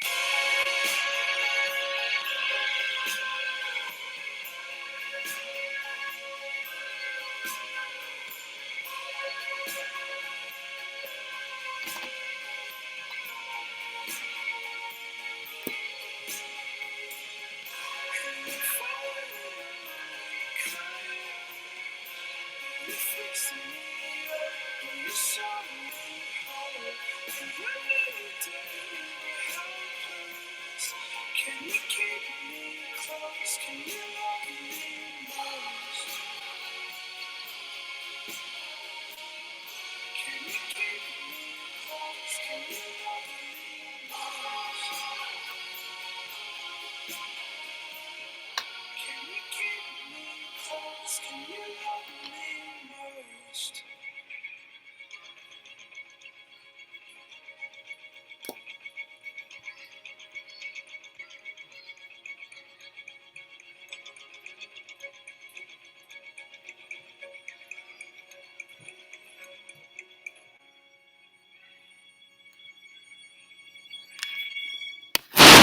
We're gonna work for a few more minutes and then I'm gonna ask everyone to slowly come back to the group.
All right, so if everyone feels comfortable slowly coming back, you are totally able to finish these later or wrap up any loose ends with it or add any final details. I'm happy to share my playlist if anyone did enjoy the music. It's just a bunch of songs that I find to be really inspiring and relaxing while I'm creating. So as everyone is rejoining us, there is no pressure to share. You don't have to share if you don't like. If you do want to share, could you please put your name in the chat I won't be able to get to everybody just because we have such a great number today. I mean, I'm so happy to be able to share this activity with 65 of you, which is amazing. So I won't be able to get to 65 of you, but I'm hoping we can continue the conversation. And so one thing I do ask, if someone does share personal information or anything about their story, please, to maintain the integrity of their story, don't retell it outside of today's group. Please share only what you gained from today's group, how it impacted you, because we always want to keep these as safe spaces for people to create, to share, and ultimately heal through connection. So I see Adrian. Adrian, if you'd like to go off mute and share with us. Hi, I'm Adrian. I kind of went, I think, a totally different path than it looked like we might go. Originally, I have this little Bob Ross calendar that I was gonna try to copy off of, but it didn't really work. So I have this little like rainbow, unicorns, and flowers type thing. And what made me go this route was I have a daughter who was 4 when I was diagnosed. And shortly after my diagnosis, she took it really well, but she started drawing rainbows all the time. And I don't know if it was just the age, but I associate that with it. So I started to draw some of her favorite things, flowers, unicorns, a giant lollipop. And I think to do like a border, connect all of her favorite things with the rainbow, because where I want to be for the rest of my life is with her. So I want to be around. I'm encouraged to just heal and keep healing and bettering myself, because I want to be in her happy little world with her rainbows and flowers and unicorns. That's where I want to be. I'm there now in a good place, and that's where I want to stay. So that's my landscape. Amazing. I love that. And you took your own twist on the word landscape. There was no right or wrong way to do that. So I'm so happy that it just resonated with you in a way that something clicked. Thank you. Very cool. Thank you for going first also. Robin, feel free to take yourself off mute and share with us. Get the tape up. There we go. And I love these little temper paint markers or whatever they are. They're great. Okay, this is, I don't know if you can see it or not. You know, this is very therapeutic, because this is how I've been feeling, and there's nobody who can understand it. I can't even explain it, but I feel kind of out there in space. You know, I'm on a medication that may or may not be working. I'm waiting on testing, which is 10 days out, and had scans that they're not sure about. And, you know, it's the more information I don't have, I just kind of keep being pushed out. I'm still tethered here, and I am, you know, there's a lot pulling me here. It's just a very confusing time. Yeah. I'm sure there's so many people on this call who get that confusion too. And you don't have to explain it with words. The image is so powerful. Robin, that's beautiful. Thank you. Thank you. Awesome. Thank you, Robin. I think Jill, you are welcome to go next.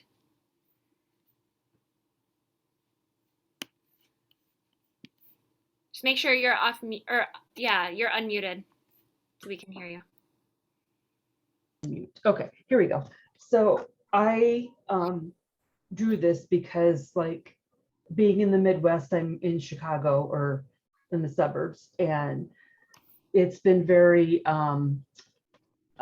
cold until recently, and wanting to be outdoors has been difficult because the weather we're just finally getting spring. And I drew this landscape. I've really enjoyed this time, because when I was diagnosed, it's like I received 2 diagnoses. In December of 16, I was told I had breast cancer, and this is before Christmas and a brand new job. And then in January of 17, they confirmed metastasis, and I didn't get any emotional support or help from professionals until 2018, because I was in a new job, and I was newly married, and I had to put stuff on the back burner. It was like in survival mode to deal with the diagnosis. I really didn't handle it.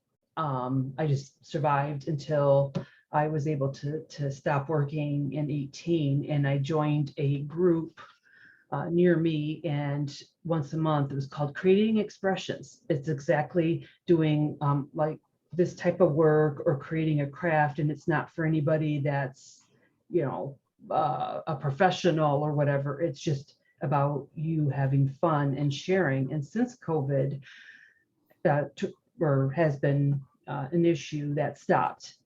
So today was very meaningful because that's helped me relax and then relate to other people who've are in similar situations, and that support we just don't have yet because of COVID.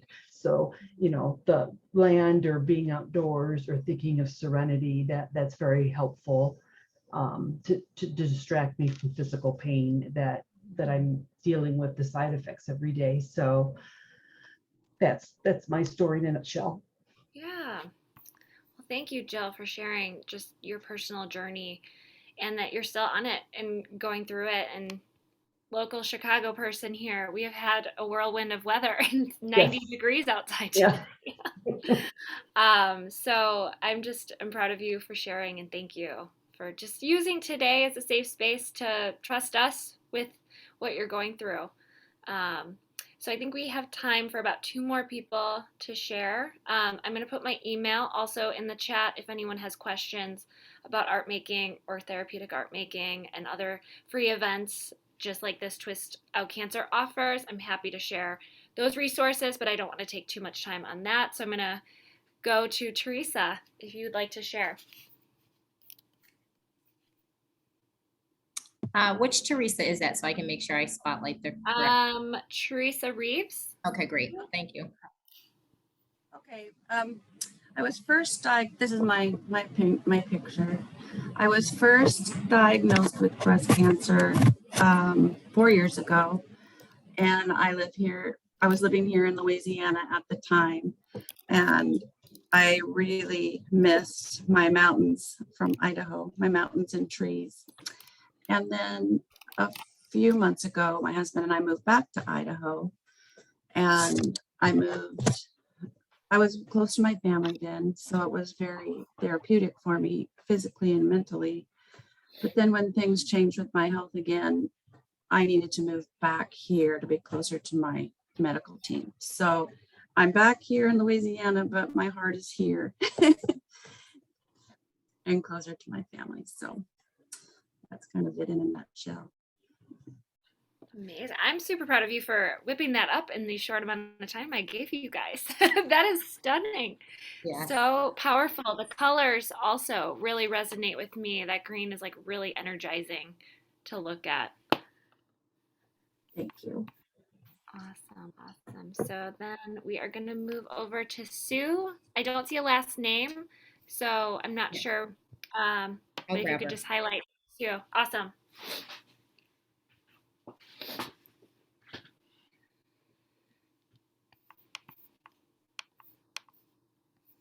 All right, Sue, make sure you unmute yourself. I'm going to say mine's kind of a mess, which is kind of what my life is like these days. So here's my mess, and I'll turn that light away.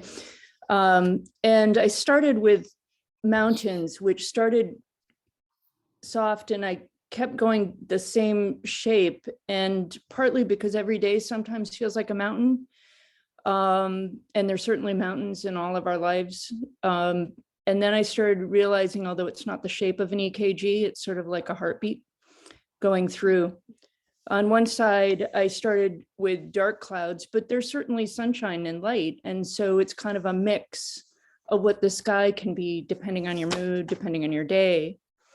And then the mountains sometimes get less, and you're kind of in more of a soft space. And the little red lines at different parts in the mountains and kind of floating in the water is a little red raft. And that comes from when I was in my teen years and I was floating with my cousin on a lake. And she's older than me. And she's to me, when things get really rough, let's think back to this day when we're in the sunshine on this little red raft, and we'll just think of this and it'll all be better. So I've used that imagery in MRI scans. I've used it when I'm really in pain. So there's just a little red raft, some on the mountains, some elsewhere, with some lightness on the mountains, because there's some good times during the rough period and the, the good stuff that comes. I know it's strange out of cancer, but there are some good things that come out of bad and some bad that come out of good. And so kind of bringing that metaphor in and with the dark and with the light. So. Sue, that was really powerful. I loved thinking about that raft. I've definitely had those moments where I'm like, turn everything off and be in the moment. And I really resonated with that. A few people were wondering what art materials you used because they enjoyed the that you created. I have a bin of stuff, and it's some of our some let's see, pencils that they're like colored pencils, but you put liquid on them, and they can then, like with a liquid pen, and then they can blur. And then these are thicker, which are easier on my hands. They're Tombos. And they come in, different colors. You can get them like in a pack, and they have fine and thick line on them. And then I had just a little kids watercolor thing so I keep it all in a bin. I drove across country. Some of the people in my support group know this. But when I was diagnosed, the first thing I said, I want to travel. I want to see friends and family. And even though I was so sick, I couldn't even think of driving. I bought a camper van, but it has a toilet and a bed in it. So that helps when you're on these meds. And I packed this kit of art supplies and went across country with other people driving. Awesome. So that's where that comes from. Well, thank you for sharing. I'm not an artist. Everyone is an artist on this call. So she gave me all that stuff. I firmly believe that everyone has a creative soul inside of them. Creativity just means being able to take something from here and like let it live outside of you and problem solve. Humans are the only species that can do that, which I think is pretty cool. So I just want to thank everybody for trusting me today. It's not easy to, hear about art making and tap into things that you've purposely been shoving down because you don't want to look at them for so long. And so thank you for trusting that this can be a safe space to look at it, to explore it, to talk about it and share it with other people who get it. And that's why I think, programs just like this, Unite for Her, and the twist shops that we're doing with Twist Out Cancer are so powerful because everyone who's involved gets it in some capacity. You don't have to explain it. You don't have to hide it or pretend you're okay. You get to not be okay. And people are listening and they're just nodding. And that's really sometimes all the validation that's needed. And so I'm really thankful to be invited to present on this today and happy to connect with anyone individually or just different ways that you want to use art therapy or to, see how it could benefit you. Please use myself and Twist Out Cancer as a resource. And thank you to Unite for Her and everyone on the team for just working with me along the way and just knowing and trusting that this would be a cool program for today's event. So very, very honored. Thank you for being with us, Jacqueline. And it was certainly, wow is really what I can say. So the stories were just so impactful. And, I know some of the women, Sue in particular, the last one that was shown, used art supplies that they had just at their home, and Caroline did the same. And, this is really something that you can do anywhere. But how you brought it all together, it was just really, really impactful. Thank you so much for being with us today. We really, really enjoyed it. And ladies, you are artists and you are creative. And as Jacqueline said, the creativity is taking it from the mind to the paper. So that is wonderful. Thank you guys for participating with that today. Thank you, Jacqueline. She's muted. Thank you all. I appreciate you. Enjoy the rest of today's event and just happy to keep connecting and networking with all of you. Thank you so much. Thank you. Oh, wow. That is great. And we still have more to come, definitely more to come. So our next presenter is, let me just find Allison so I can bring her on with us. There's Allison.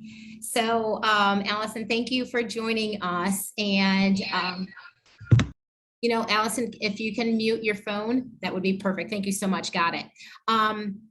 So what we're going to do, let me just read a little background on Allison. And Allison, we need to make this known, and Sue wanted me to make sure that we made it known that Allison was our very first yoga provider for Unite for Her, and really is the one who started off this program. So special thanks to you for not only being with us here today, but for all you have done from Unite for Her. Thank you so very much. But a little bit about Allison. Allison Donnelly is a yoga and meditation provider for Unite for Her, former advisor to us, and also a former owner of the Light Within Yoga in Pennsylvania. She created a yoga program at Westchester University in the late 1990s, and now includes yoga 1, 2, and 3, and a 2-hour yoga teaching training program where over 1,000 students per year learn lifetime wellness skills through the practice of yoga. Allison was recently honored as one of the 150 most influential women in Westchester University at the 150-year celebration of the university. What an amazing honor. She is a proud mom who loves gardening and sharing therapeutic values of yoga. And today, Allison is going to be talking to us about posture perks. So Allison, thank you again for being here with us. We are so glad to have you. The floor is yours.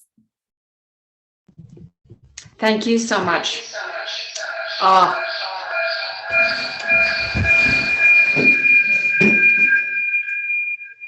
I'm sorry about that, you guys. It's okay. I think I'm having. So do you need the audio from your phone? I don't know yet. I'm going to go try to fix it.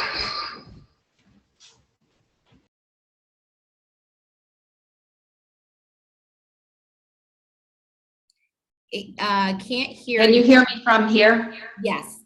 Okay. Am I all over the place? It's better. It's slightly, but it's better than the others.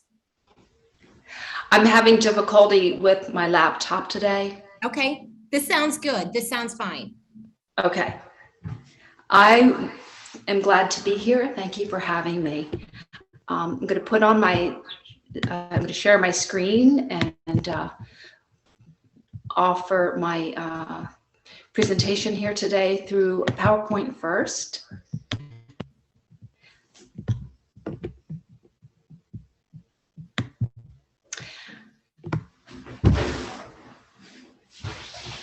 Okay, I put this photo up here because, Melissa, is there anything I could do to make the audio better? Let me see. I'm trying to look at that too. So we have you muted. Hold on one sec. I'm having to join from my phone because I'm having difficulty on my laptop today. Okay, so can you mute on your laptop? And then we'll just keep the phone going.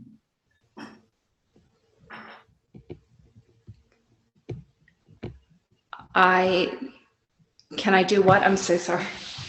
It's okay. Keep talking. If you mute on your computer and then just have your phone, that should work. So if you can talk, that's what I'm doing, but it's still doing this reverberation. I don't really hear it on my end. Okay, good. Oh, I do. I'm going to attempt. Okay, I'm going to attempt to go through this, hopefully without much reverberation here. Okay. Okay, so I selected, by the way, those stories were so beautiful, everybody. I still have a bit of a lump in my throat here. That was just gorgeous, and I loved seeing so many trees in the photos, or in the pictures you guys drew. I selected this picture, this photo, from a walk this winter when the trees were all icy, and just thinking about how trees will adopt the kind of posture that the conditions give them.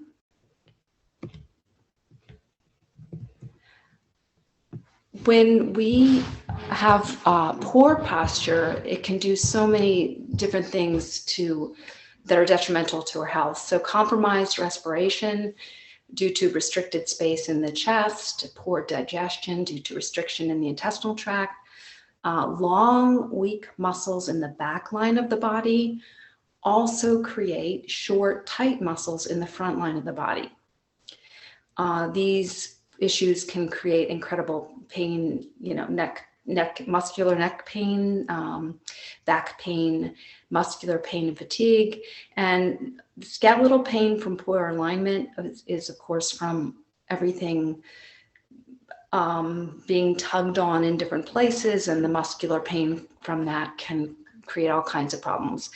When we have discs that are bulging or herniated, that is also very detrimental to health and well-being because of the intense pain.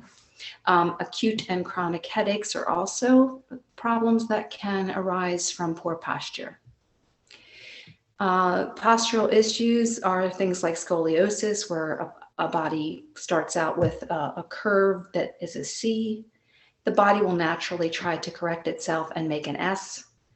Lordosis or sway back. Kyphosis is when there's a curve at the upper back that drops the head forward.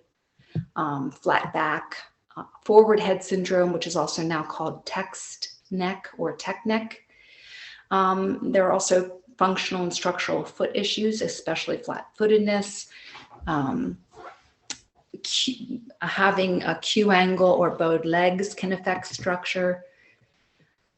A leg length discrepancy is also something that can create postural issues.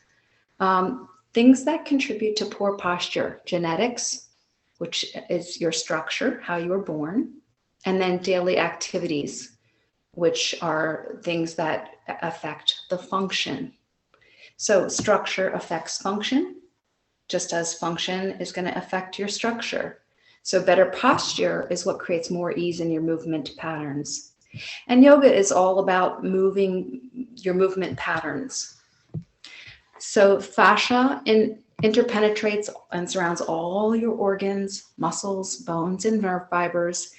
It allows the body to have a functional structure, and that provides the environment to enable your body to operate in an integrated manner.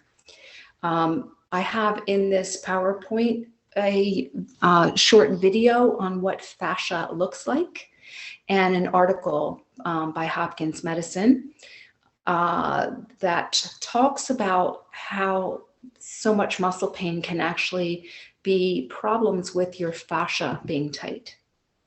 So this will be available for you guys to look at your own when you have time.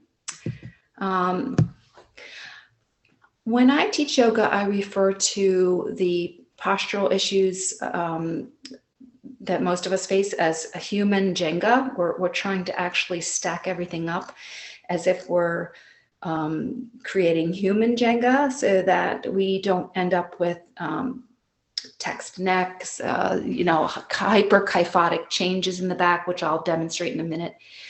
But here are the 4 main hip positions that are affected, that affect all of your posture. So if you look at that first one, the pelvis is tilting forward, and that's pulling the lower lumbar spine into a deeper curve. There's a natural curve there at your low back. It's called a lordotic curve. So when the pelvis is tilted forward in this way, it pulls you into a deeper lordosis. So that is called anterior pelvic tilt. The second picture is the pelvis tilting backward, and it's pulling the lumbar spine flat. Okay, and you can see how that affects the structure. In the third one, you can see that the pelvis is shifted forward, but it's also tilted. And so that pushes the knees into hyperextension. So a lot of times If you have hyperextension in your joints, the knees when you stand are hyperextended. This is a very common postural issue where your pelvis will shift forward and tilt backwards. And then in that fourth one is what a natural pelvic tilt should look like. You've got the natural curve in the low back, and the knee is in a correct position. So this is a front view of before and after, some simple instruction on better posture. The model is a yoga teacher trainee from Westchester University, Jessica, who's given me permission to use her photos here. So in the first one to the left, Jessica is actually just standing the way she normally stands without thinking about it a whole lot. So you can see that her shoulder is dipped down. For our view, it looks like her, it's the right side that's dipped down. It's actually her left shoulder. But her shoulders dip down. If you look at the position of her hands, you can see that the palms of her hands are facing inward toward her thighs. And if you look at her feet, you can see that she's definitely leaning more weight into one foot than the other, so much so that her right knee is bent. And then some simple instruction on standing tall. My instructions were spread through your toes, root through the balls of the feet, feel the back middle part of each heel, lift the kneecaps, lengthen the low back, pull the navel forward, open the chest, slide the scapulas back, and lift your heart. Pull through the crown of the head toward the ceiling. So those were my basic instructions. And as you can see from the photo on the left and the photo on the right, she looks a lot better. Her shoulders are a little more even, but the thing that's really telltale is her hands. Her hands are no longer kind of facing the back of the room. They're more toward the sides of her legs. The next view is probably a little more, a little more telltale. So the plumb line is from her ankle up. This is how she wanted to stand. So as you can see, Jessica tilts, has an anterior tilt in her pelvis, and this causes the plumb line to completely bypass her head. So side view is really kind of surprising. And then could you go back one that I just mentioned, and look at the difference. You've got the plumb line that goes right through the human Jenga gain beam. We're not seeing the pictures. Yeah, could you go back one screen where we're seeing the next slide rather than the. Allison, I think she's saying the picture of the young woman with the frontal view. You want the front view again? You can go back once, yeah, maybe. Sure. And the question? Thank you. I just didn't see this picture while you were talking about it. Okay. So the difference is if you can look at her hands, that's the real telltale thing. So her shoulders may be still looking a little dipped. Okay, so then the side view, which is the super telltale one. The human Jenga being the feet and ankles as like the bottom block. The knees would be the second block. The hip and pelvis would be the third block. Waist, the fourth. Shoulders, the fifth. And then the ear. So with good posture, what you're hoping for is a plumb line to go from the ear to the ankle. Okay, I am going to be demonstrating how you guys can assess your posture at home all by yourself. And here are the things that you need to do it. Not necessarily a full-length mirror. You could also use your camera from your laptop, a phone camera. You need a plumb line and perhaps somebody to snap the photos of you with 4 angles, just as I showed on those previous slides. The front view with how you typically want to stand, the front view with mindful posture, which I'll go over with you guys in a minute. Then the side view with kind of your normal posture, and the side view with mindful posture. So what we'll be doing is some basic yoga postures and breathing after I give you a little demo of a home assessment. We're going to move our spine really, really gently into flexion, extension, lateral, and rotation. And I'm going to offer up a lot of scapular stabilizing kinds of movements. And we're going to bookend those with a little pre and post assessment of some neck mobility. So all you really need, you guys, is a chair that you might be able to sit up really tall in. And this last slide, I just took a photo of the weeping cherry blooming a few weeks ago.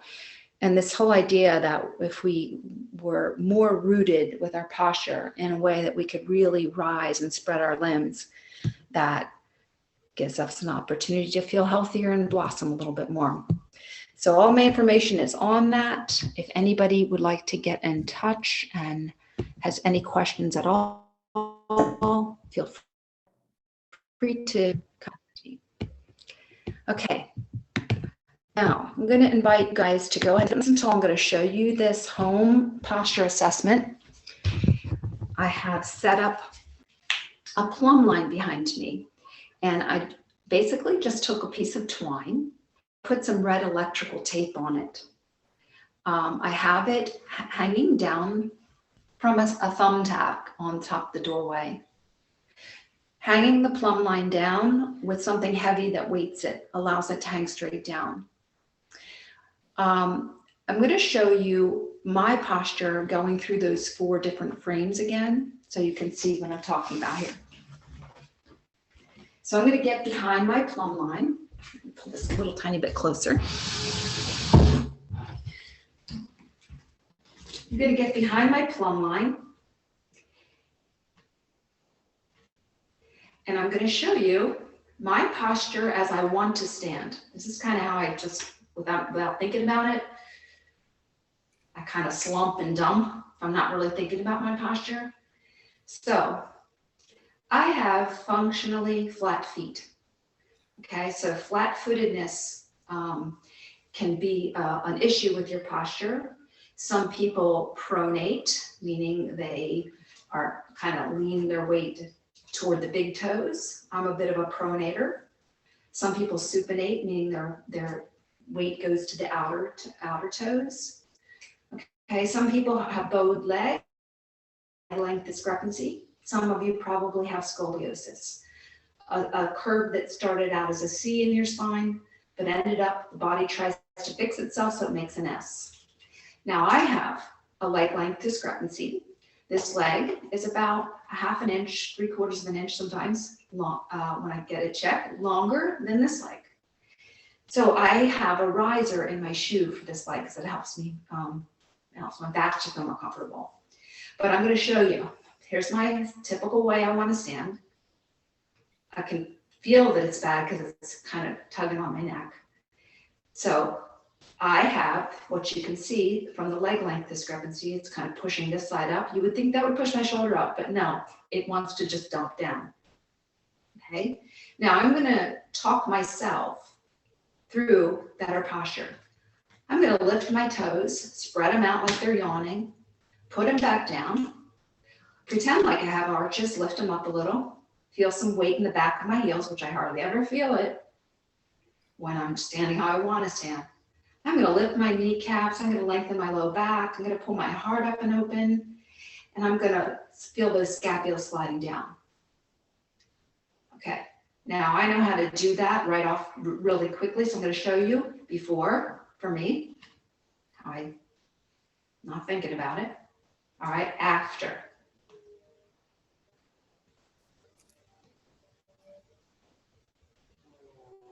I hope the lighting is such that you can see the difference, and you can even see it in my waist. I no longer have the slumpy side. Okay, now, a truly telltale thing is from the side. So if I go to the side, again, way I want to stand, everything's bypassing the line. When I stand with good posture, really thinking about how I stand, I have more of the human Jenga going on. Okay, so another thing to think about when you're standing, I'm going to show this from this view. When you stand and kind of slump and dump forward, so this is an anterior tilt. This is a posterior tilt. Okay, I have an anterior tilt. I'm a slumper dumper. I like to lean into my feet and pronate inward.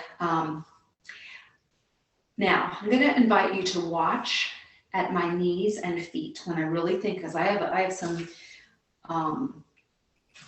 hallux valgus, it's called. I have hammer toe, so that also makes it very difficult to stand and feel comfortable.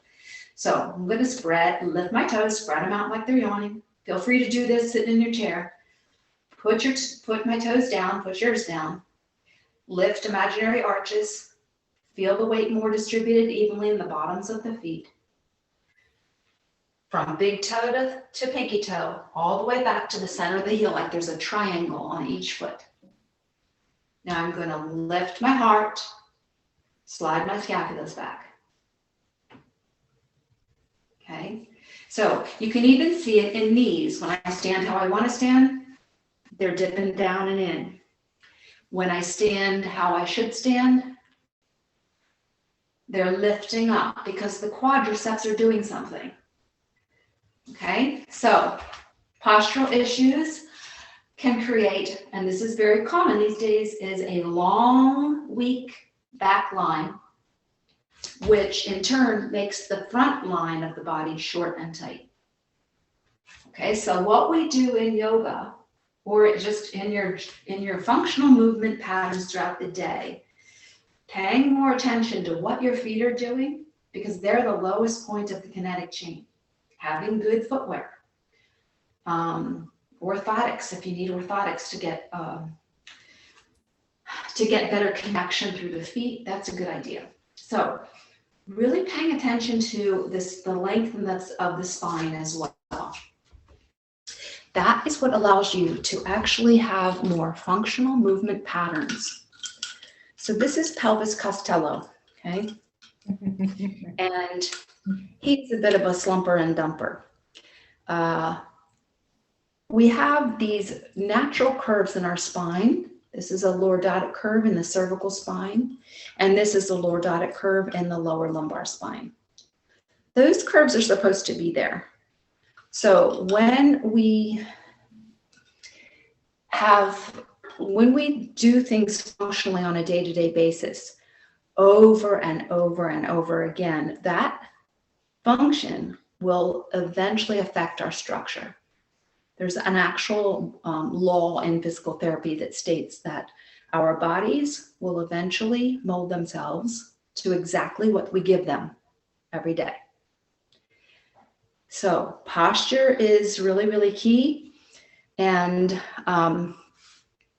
what I would love to do with you guys is a little movement that is going to get you to maybe be breathing a little bit better, because when we have better posture, we're better breathers. When we're better breathers, we're less stuck up in our head, and we're able to actually be in our bodies more. So I invite you to go ahead and sit in a chair, get as rooted down through your feet as you possibly can. And really spread through the toes so you feel those feet rooting down. Now aim to create a neutral pelvic position, meaning you're not leaning back in your chair, you're not tipping the pelvis forward. Think of your pelvis, hip and pelvic area as a keystone bone. It's like a super highway, everything goes through it. but think of it as a keystone. Okay, now, can you pull your spine really long up and out of the hip and pelvis? Really root through the feet. Roll the shoulders back a little. Lift your heart up. Okay, now I invite you to put one hand on your belly and one hand on your chest. And just simply notice your natural breath as it is right now.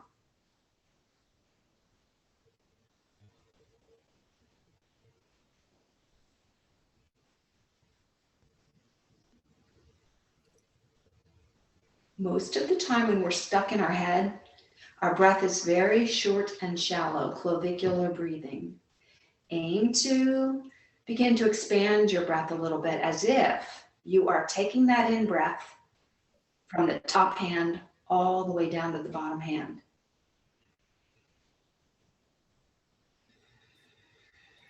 And then from the bottom hand to the top hand on the out breath. Close your eyes softly if it's more comfortable to pay attention that way.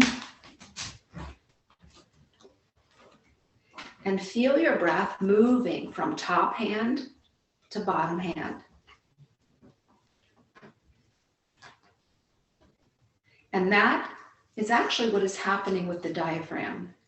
The diaphragm is a muscle sheath that separates upper and lower abdominal organs. It sits about here. So it makes like a little double dome shape for our heart and liver. When we breathe in, the diaphragm does this. It moves down and it spreads out like a drum. When we breathe out, it moves back up. You can even feel this if you're lying down. So this is the movement of the diaphragm. When we breathe in, it goes down and spreads out. When we breathe out, it goes back up. Okay, so thinking of it in that way, an up and down movement.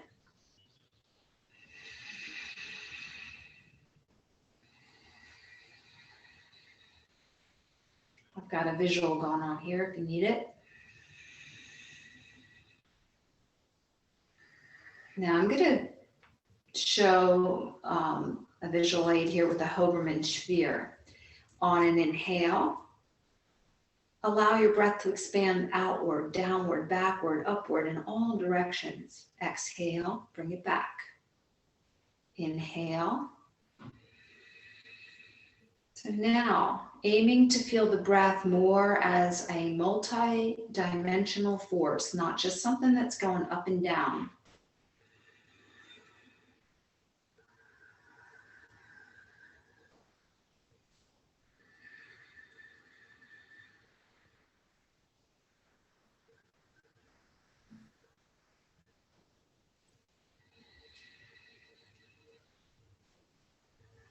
Okay, and that is the magic sauce of yoga right there. The poses we do in yoga are just merely shapes that we're putting our body in so that we can expand our breath in that shape. And by doing so, we take that fascia, that spider webby stuff that's surrounding all the muscles, tendons, ligaments, that connective tissue called fascia is expanding and contracting and expanding. This is just some netting from some oranges. But truly, if your body is stacked up well, I've got some Jenga blocks in here, that fascia is spread out nice and evenly.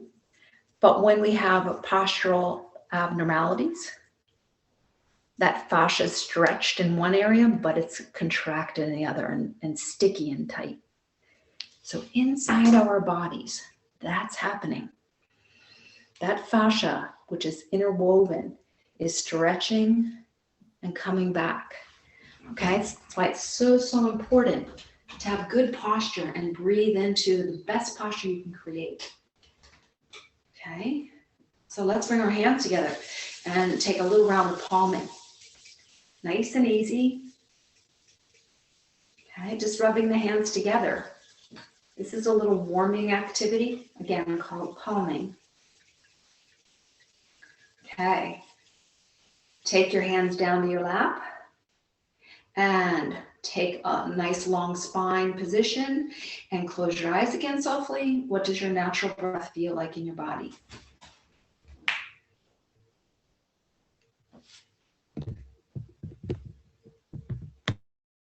So what does that natural breath feel like in the body? Just notice it. Where is it not quite getting?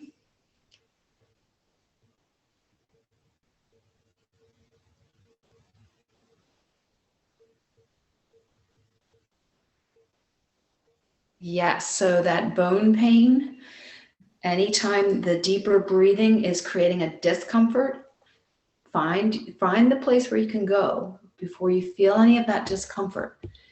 Even if it's just a little bit deeper that you're able to breathe, that's going to be helpful. But always paying attention. If you're feeling physical pain, back up a little bit. But if you pay attention to that natural breath in your body, what does it feel like now? Where can you tell that it's not quite getting?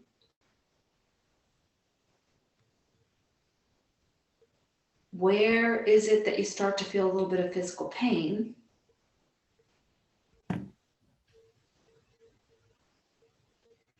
The most common thing I hear from those I work with to Unite for Her is that inability to get that breath down into the lower back lobes of the lungs, that deeper breath. Sometimes I invite people to use like a rigatoni noodle or a straw. And you put that noodle or that straw in your mouth and you sip the breath in through your mouth.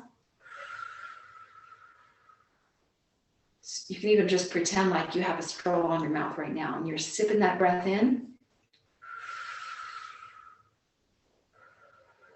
and pushing it out. Ultimately in yoga, we do our breathing in and out through the nose. But for now, if it's in and out through the mouth, that's totally fine, you guys. But most of us are able to identify where we have that stickiness or that feeling like we just can't get any deeper. So the coughing, just go where you're not feeling that sensation of having to cough. That's probably a vagal nerve reaction there. So find, just even if it's this much deeper, find if you can find that place where there's no physical pain, but you just feel a little bit more expansive. That's what we're going for. Okay. Now, feel that natural breath in your body.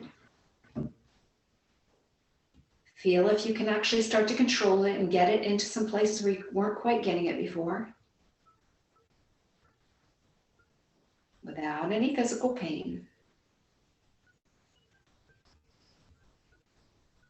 Put yourself on that red raft, Sue.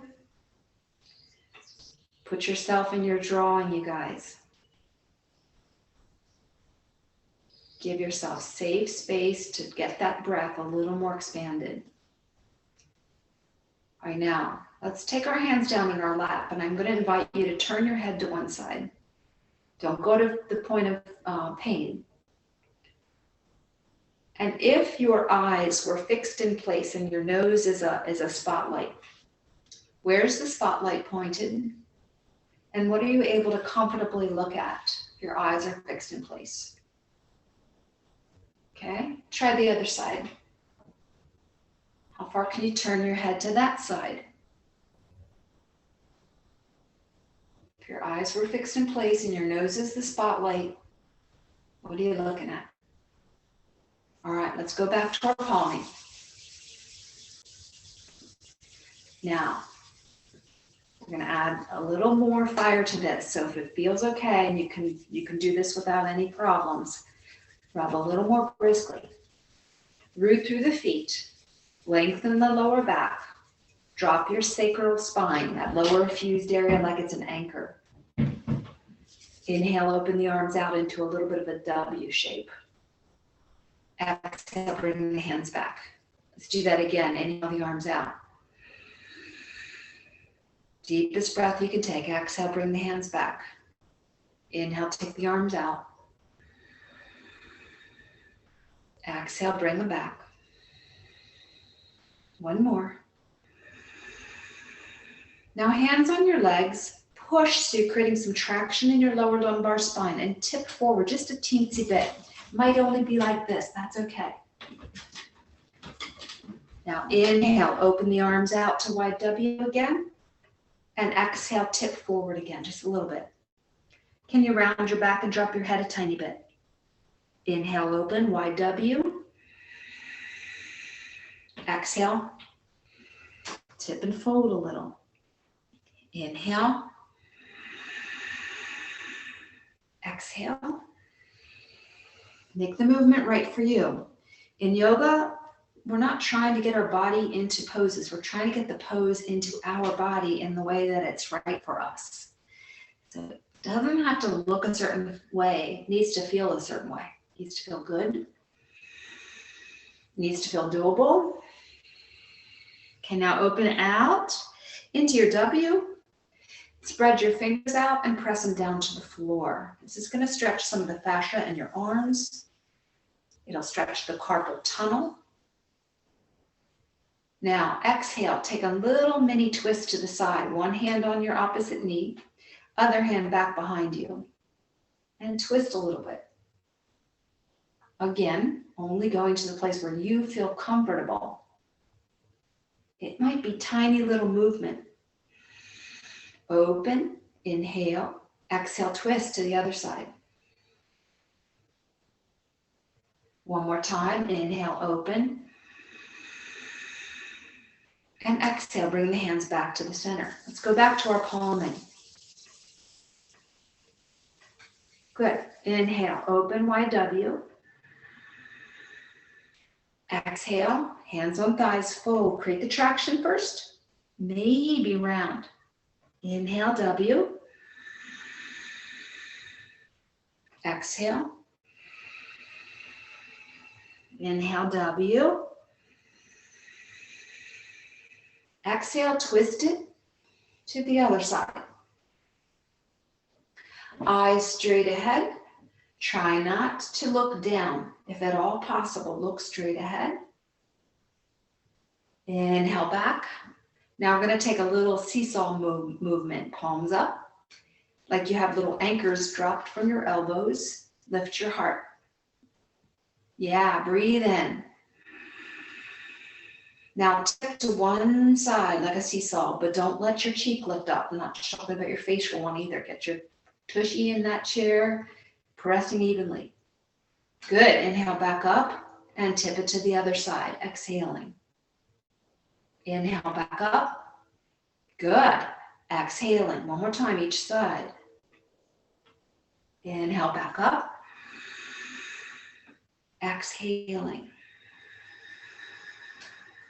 Just play. Move your body in a way that feels good. Bring your hands together. Let's take our palming again. Now make it like you're putting imaginary lotion on your hands. Just rub that lotion in. Rub the hands, get it comfortable. Good. Now let's go back to the beginning. Inhale, wide W. Nice. Exhale, hinge from the hip joint, not from the waist. Good. Inhale, wide W. Exhale and fold. Good. One more. Inhale. And you can even exhale like this. It's kind of like the yoga version of a curse, saying a curse word. Yeah, hot out. Inhale, open. Nice. Exhale, twist it to one side. Nice and easy. Do your posture. Put that pose in your body the way you need it. Inhale, open.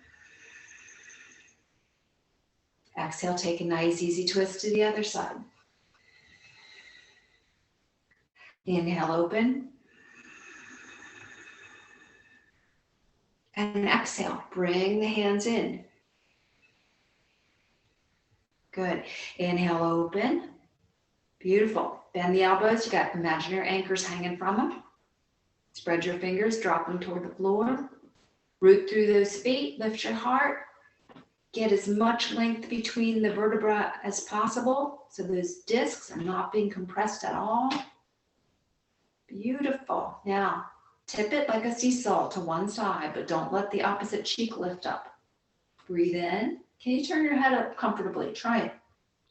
Breathe out. Breathe in. And breathe out. Let's come back to the beginning. All right. One more time. Palming or lotion. Pick one. Which one feels better to you?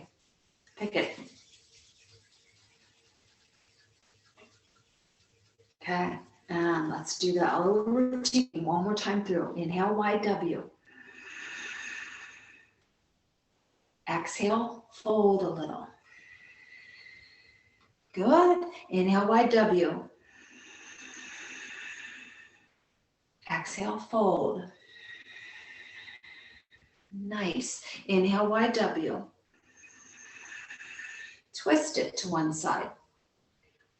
Operate the twist from the middle of your spine. Don't let your lower back twist at all. Inhale. Open to W. Exhale. Twist it to the other side. Your gazing point straight ahead, not down. Inhale.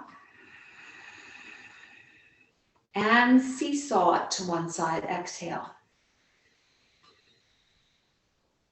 Inhale, back to the center, seesaw to the other side, exhale.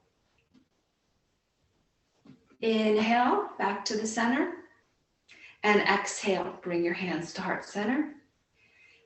Put one hand to your chest, one hand to your low belly. Let your shoulders relax, and lift your heart up into your top hand. Like it's magnetically being drawn toward that top hand, lift it, lift it.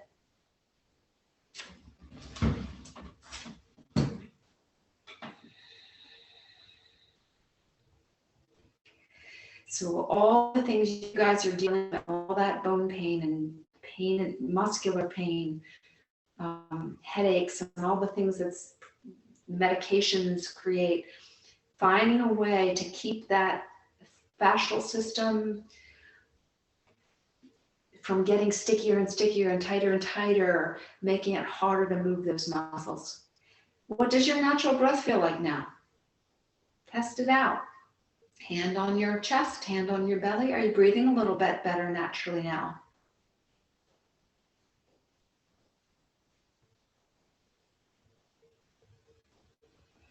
Okay, now we're going to assess our neck mobility. Let's take both hands to our lap, sitting up nice and tall. All right, make sure you're in the same starting point as you were. Turning your head to one side. If your nose were a spotlight and your eyes were fixed in place, are you able to get a little more movement? Test it out.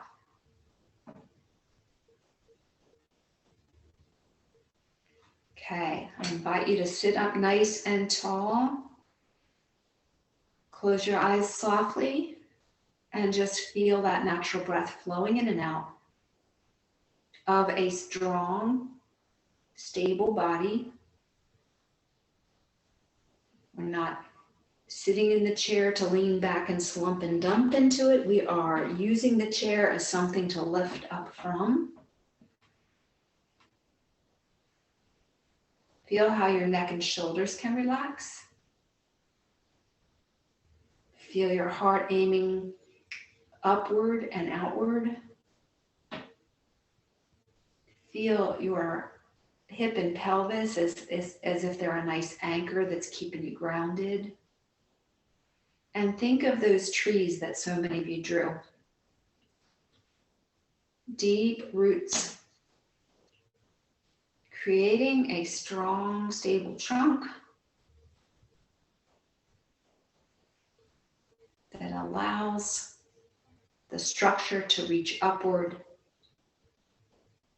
toward the light.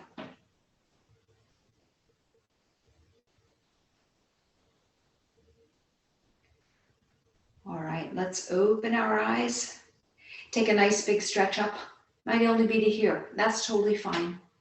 And then exhale. I'm going to put my thumbs to my brow for wisdom, to my heart for compassion. And I'm going to take my hands to my legs, touching my legs, which are grounded to the earth in a gesture of humility. So at the end of a yoga class, a lot of times people will say namaste. I don't usually do that unless everyone knows exactly what namaste means. But taking the thumbs from the brow, wisdom, to the heart, compassion, to the floor, humility, allows us to really seal that practice and think about why we did that practice in the first place. So all the different postural things that each of us have to deal with. I mean, probably many of you have postural issues that cause pain in your body, but making sure, you guys, to not let these postural problems get worse, and creating a strong body when you're standing, when you're sitting, will allow you to breathe better. And that really is such a key issue, is the breath when you're healing from anything. Two things before I go to the chat and try and answer some questions here. Two things that I just kind of want to show. I'm going to pretend that this is a cell phone. All right, whether people are standing or sitting, too many of us are doing this all the time. And hopefully you're not doing this, doom scrolling. But even from a chair, you can see what happens when your head's forward. So again, if you're doing this a lot, your body is over time going to mold itself to this activity. So next time you go to check your texts or look at your phone, I encourage you to maybe lie down on the sofa to do it. Put your arms up. Maybe lie down or sit in a chair that you can actually push yourself all the way to the back. Hold your arms up. Maybe sit at your dining table. Put your arms on the dining room table so that you can create a better posture to check your phone. Because this tech neck or text neck is really causing all kinds of problems. In 24 years of teaching college students, I have witnessed decent posture in most students in the late 90s, go to about 70% of all students, that's my guesstimate, have some text neck. They already have some forward head syndrome, in their late teens and early 20s. And a lot of those things we can prevent. So just think of the ways. I love how Sue always talks about healthy upgrades. What are the ways that you can upgrade the way you get onto your computer, the way you maybe have to do your work from a computer, the way that you drive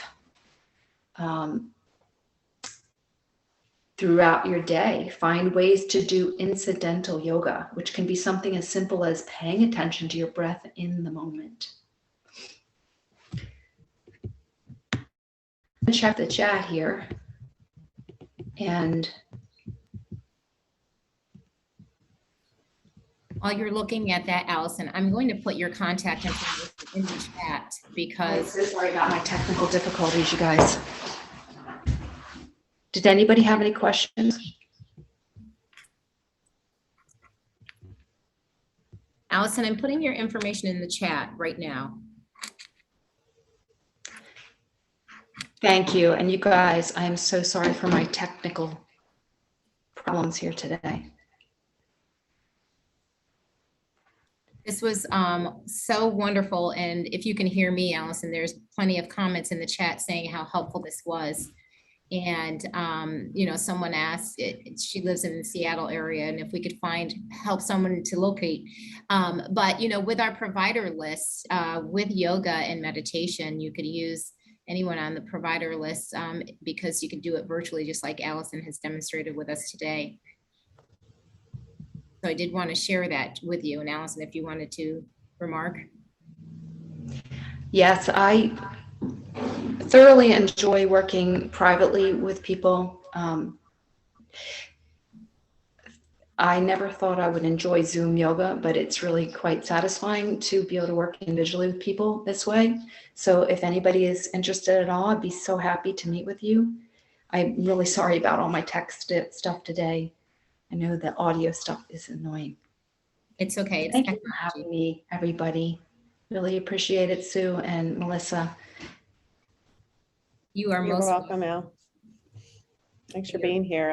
I'll have to attest, I'll have to say, Melissa, like once in a while, I'll be like, oh, Allison, I need a little upgrade. I need you to give me some just reminders, you know, I spent my world doing yoga and then I forget that I'm not doing it the way I was before. I'm cutting corners, and I did it through Zoom, and I could not get over how much it resonated and how she could watch my body and mold my position. And that's where I learned about the posture trick, you know, because she taught it to me on Zoom. And I just can't say enough for all the ladies that are watching today, like it works, and it's in the privacy of your own home, and you get you and your Matt and Allison, and it's just pure magic. And then you can carry it over. Like now I'm not seeing Allison anymore because she gave me the tools that I can do it on my own.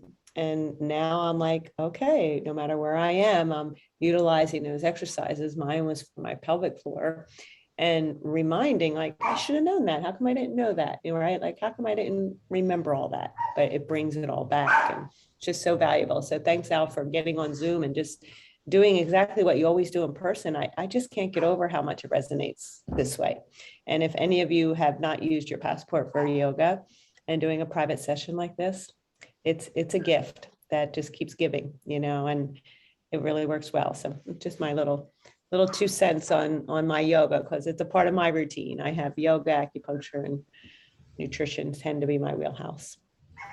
Thank you so much. And if anybody decides to work privately, I'm going to have a new laptop by then that has working audio. Thanks, everybody. Thank you so much. We appreciate it. Let me just remove the spotlight. Thank you, Allison. Thank you, Allison. That was amazing. Yes, it was. Thank you, Catherine. It was amazing. And Sue, I can attest to what Sue is saying, because oftentimes in the office, Sue will just say, I've got to get to my yoga, because it works so well for her. And Allison has been, I'll say, somewhat her mentor for years with this, and it's really great. So please, you know, utilize the information that I put in the chat for you. That's her contact information. So if you want to use your passport squares with Allison, you certainly can do so, and her information is there. So ladies, you have been wonderful today, and we have one last treat for us. And this is our very own Ellen Pellegrin. She is our senior registered dietitian, and I know you guys all know her. You've been to several of her cooking classes, I hope. And Erin is just so wonderful and always so great with her cooking demonstrations. And she is going to give us another treat for today. So Erin, it is your turn. And what does your shirt say? Let us turn up the beat. The beat. Yeah, because guess what? They're all brain foods. I was like, this is it. I'm wearing my brain food shirt today. And I'm a sucker for, you know, something funny like this. So yeah, what an absolutely wonderful day. I have been listening along the whole time. And I'm feeling creative. And I had to grab my cookbook when Sue mentioned early on the joy of cooking, and I was like, I think I have that cookbook. So I grabbed it. I can't say I use it all that often, but it's in the collection because I'm like cookbooks, like I am, you know, like a library. So anyway, so I'm happy to round out the day today. We're sort of coming at health and wellness from all different angles. And we're going to just finish off with a really great lunch recipe that focuses on all of the goodness around brain health and the nutrients around brain health. And before I forget, I just want to put a little reminder that the focus around chemo brain, or more correctly noted, cancer-related cognitive decline is a topic that we have connected with some experts. That video is in her library, but we're doing an Ask the Experts at the end of May this month. So we're bringing back our expert therapist. It's Thursday, May 26th. If anyone is around to hop on, we'll be streaming live on Facebook to get some of those common sort of brain health questions from a therapeutic side. So I didn't want to forget to mention that, because I know I learned a ton just around this whole sort of brain functioning and what we can really do to support our brain health. But today we're focusing on food. So what we are making today is a really easy and delicious lunch. Teresa, it's going to start at 1 p.m. Eastern time. Okay. And we'll stream that live on Facebook. So no need to register, just pop on the Unite for Her page. And you'll be able to find that there. You can submit questions either ahead of time or while we're chatting. So it's going to be really wonderful. But let's talk a little bit about the brain foods. And we're going to incorporate a lot of them in our quick and easy lunch today. So what I am making is a chickpea and seeds sandwich. So I'm going to use some whole grain bread, actually, that I have in the toaster. You can use a pita pocket. You can use a multi-grain wrap, anywhere to get some more fiber, but I'm using like some good, wholesome, hearty, seedy kind of bread. So I have that toasting, so you can kind of enjoy your bread as you want. We're going to start by making a little bit of a seasoning mixture. And the first thing that I have here, you can use a food processor, or I'll be using an immersion blender, are some sunflower seeds. So I've got raw sunflower seeds, and all of our seeds are among some of those really important brain foods. They've got a lot of healthy fats that are supportive of our brain function. So I have some raw sunflower seeds here that I just soaked in some boiling water for about a half an hour. So honestly, I just put these in a heat-proof bowl around 2 o'clock today as I was listening to Allison, and I let these soak. Then I just drained them and gave them a rinse, and I'm sticking them in here because this mixture doesn't take up too much room. So I'm just using my little immersion blender, but you can use a Ninja or a traditional food processor, whatever you want. So the first thing going in is our sunflower seeds. Next, we're going to add some tahini. Tahini is ground up sesame seeds. Also a great source of that brain healthy fat, as well as a great source of dietary calcium. So for those that are just being cognizant of our brain function, sesame seeds are really wonderful, and tahini is a great way to incorporate that. The next thing that we have is a little bit of liquid aminos. So liquid aminos are made from soybeans and some filtered water. You could certainly use traditional, I want to say soy milk, but that's not what I'm thinking. Soy sauce. You could use coconut aminos. So anything that has this sort of a little bit of salty, sort of umami flavor, we're going to add a little bit to this. So we're just going to build on flavor, which is really lovely. I have some Dijon mustard here. So my Dijon that I have is a little bit of stone ground. So we're going to get some good texture with it. You can use any kind of mustard you want, but that's going to give a little bit of sweet kind of nice little Dijon punch to it. I also have nutritional yeast here. So for those of us that are vegan or plant-based most of the time, one of the nutrients that we often think about is B12, which is only found naturally in animal foods, and it's also fortified in nutritional yeast. So nutritional yeast is a great source of vitamin B12. So we're adding a little bit to there, and then we're adding a few tablespoons of lemon juice. I should also say that this recipe will be up on our blog. I typed it out and it will be posted. I'm just doing a little bit of editing before. So you will have this full recipe together. So I'll give this a little bit of a mix, not too much actually. And this is where we're going to do some blending. So again, you could either put it in your food processor, but I'm going to use one of my favorite kitchen appliances, which is my immersion blender. And we're going to just pulse this sort of to a paste. So we want this to be kind of really well mixed. So this should not take long.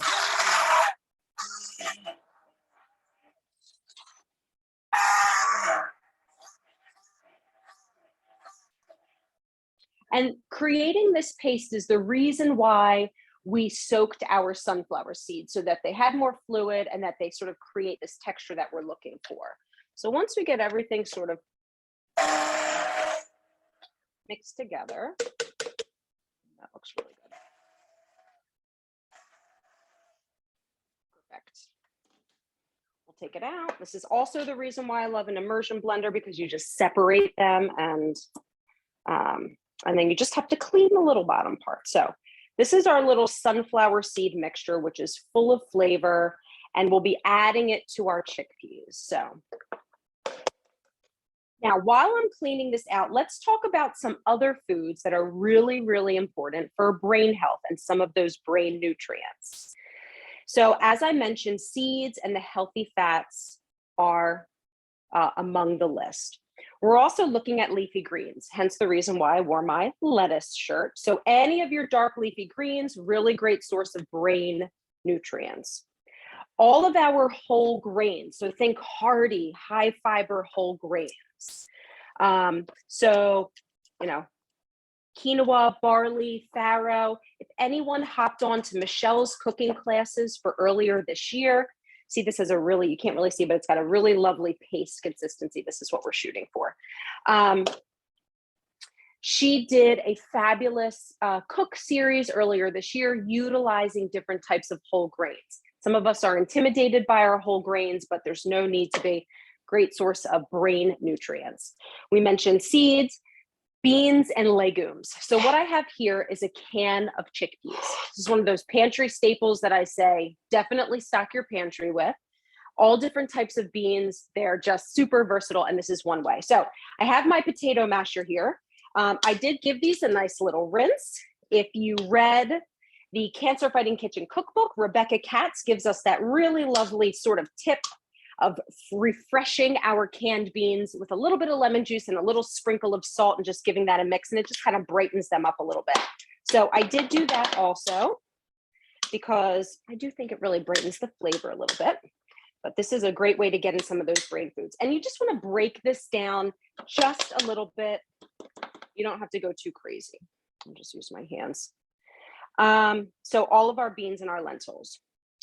All of our nuts. So nuts and seeds, especially nuts like walnuts and pecans, really great source of brain nutrients. So anytime you can add some really great nuts to the table, that's always a wonderful addition. All of our cruciferous vegetables. Cruciferous veggies are so good for so many things, and supporting our brain health is one of them. So some of our dark leafy greens fall into that category. Turnips are actually in the cruciferous veggie family. So anywhere you can fit them in, that's a wonderful addition. And then we've got things like herbs and spices. I'll be using some fresh herbs today. And then teas are actually really supportive of brain health. So if you like white tea, green tea, black teas, oolong, they have nutrients that are all supportive of brain health as well. So enjoy that afternoon tea. I certainly did when I was listening to everyone being creative with their art this afternoon. I texted Melissa and I was like, this makes me want to have a cup of tea just to enjoy and see everybody be creative. So enjoy those moments. Okay, so we have our mashed chickpeas. Next thing we're adding is some red onion. So I have some finely diced red onion. All of this will go in. And if you hear the fire trucks in the background, they're coming for me, I tell you, but this is what beautiful weather with all of our windows open. But I'm adding some red onion to this. I think any type of onion would be fabulous. So you could do a shallot, which is a little more gentle of an onion flavor. But if you have any kind of onion hanging around in your refrigerator, throw it in. We love onions. I'm going to cut up some celery as well. So anytime we're thinking of putting together a mash like this, one thing I like to remind is that you want sort of all of the pieces to be a similar size. So I am cutting my celery similar to the pieces of the chickpeas I've broken down and the red onion, because I want everything to sort of work together, right? I don't want to have like these big, ginormous pieces of celery when everything else is sort of finely chopped. So we'll cut this other little piece. And I love this because it adds a nice little crunch. So this really aids in texture. Something else I wanted to share as I cut this up, and I'll also be cutting up some capers that I'm adding. I'll give them a rough chop as well. That's optional in this recipe. Certainly not everybody likes capers, but I think they really contribute nice flavor. One of the other brain sort of tips I like to share is an acronym that I heard from some neurologists that I like to do a lot of reading. They do a lot of brain reading research, and they have an acronym for sort of the lifestyle of things that we can do to support our brain health. And they call it neuro. I think, obviously that makes total sense. So so it's an acronym for those lifestyle things. So N stands for nutrition. So we are learning about all of the nutrition today. E stands for exercise. So movement, physical activity. It could be yoga with Allison. It could be a walk outside. It could be a class or some strength training with Priscilla. So it could look like a lot of different things, but movement and exercise is really important to support our brain health. U is for unwinding. So having that downtime, having those moments of relaxation and chill a little bit, really, really important to unwind. Here I have my capers. I'll give them a rough chop. What I will say is I did rinse them. So it's a tablespoon. I did give them some rinsing just to get rid of some of that saltiness that we get, but not too much. We still get beautiful flavor. So U is for unwind. R is for restore. So while unwind is sort of relaxing, restoring is also doing those things that restore us. Art, being creative in art outlets, gardening, taking pride in your pet. Ruth, I see that you're here. I love that you're with us, and I think of your dog all the time. And I think pets are a wonderful way to restore us. So just finding that sort of activity or thing that brings you joy, right? We heard early on Sue talk about, taking the time to bring us joy. That's really important. And then O is for optimize. And it's like using your brain critically. So I like to use the example of, it's wonderful to read a book and we're using our brain, but optimize means maybe we join a book club and we have some discussion around it, right? We think about it. Maybe we're reading these articles that we heard Sue talk about in the first, and we're chatting about it critically with some others in our support groups or others that we might know, right? So optimizing is sort of thinking critically of our brain and really challenging it in a different way. So neuro, nutrition, exercise, unwind, restore, and optimize. And I love this little acronym anytime, because I think we can all support our brain function no matter where we are, especially in this world of like overdoing our brain. So I thought that was a fun little acronym to share with you. So I added my capers, they're going in. I'm adding some fresh herbs that I mentioned. So I'm going to add, just give a quick chop to a little bit of fresh dill. And please do not underestimate the power of our fresh herbs. They do way more than add flavor to our food. Our herbs contain the highest amount of antioxidants of all foods available to us in the food chain. So I love it. All right, so dill goes in. Something else that's in this recipe that's a little fun, and I missed that last comment because I'm not quick like that, but I'm sure we'll come back to it. So I'm also going to add, so this is fennel. If you've never seen fennel before, most of the time we're cooking with the bulb, but we often talk about using the fronds up top. And they're like these little hair-like things at the top. They add wonderful flavor. So I am going to just pull off a little bit of the fronds and chop and add these in for some really lovely flavor. And don't underestimate the power of like the tops of our vegetables, whether it is fennel, whether it's beet leaves, whether it's turnip greens, they all are really wonderful. Okay, dill. Next going in is our sunflower mixture, and we're almost finished. So this is where all, the flavor starts to come together. And I guess the consistency of this would be similar to like something like an egg salad or a chicken salad, where you sort of have something that will stick together, right? But we're making a sunflower seed. So this is full of flavor. I'll add a little bit salt, pepper to this. Rinse my hands. And we'll give this a mix, and then we'll enjoy it. Really easy. I love this mixture for a little bit of meal prep. So this mixture, oh, the colors look really great, especially with the red onion.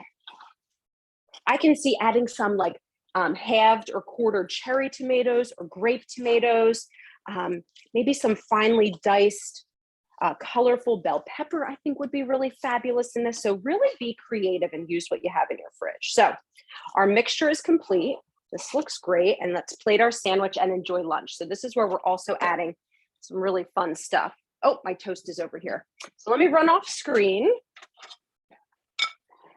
And as I mentioned, I'm sort of getting some good, I have some multigrain toast here. So this is what I'm using.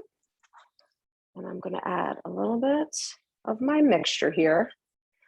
I will keep my sandwich size respectable, but I can't say I'm not going to add a little bit more to it once I'm off camera, but you know, we're trying to keep it together here for our exhale event. And this is where the fun stuff happens. So you can really top this with whatever you want.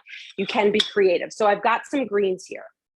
I've got some fresh spinach leaves. We got spinach in our local CSA yesterday. So I'm like, oh, this is really wonderful. I love to add this. I'm also going to cut up, you can add whatever you want. I have a little bit of cucumber here, and I'm going to be thinly slicing some radishes. So again, you know, think of those beautiful springtime veggies, just thinly slice these. And things like radishes, not only do they add bite and texture, but they add just really beautiful color to my sandwich. And then I've got a seedless cucumber here. I think a pickle would be great. I always think a pickle would be great.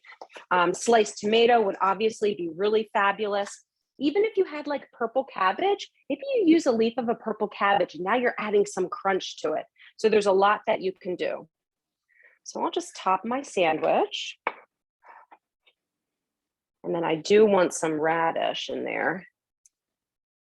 We'll stick that in, we top it. Let's move that to the side and we'll give this a slice.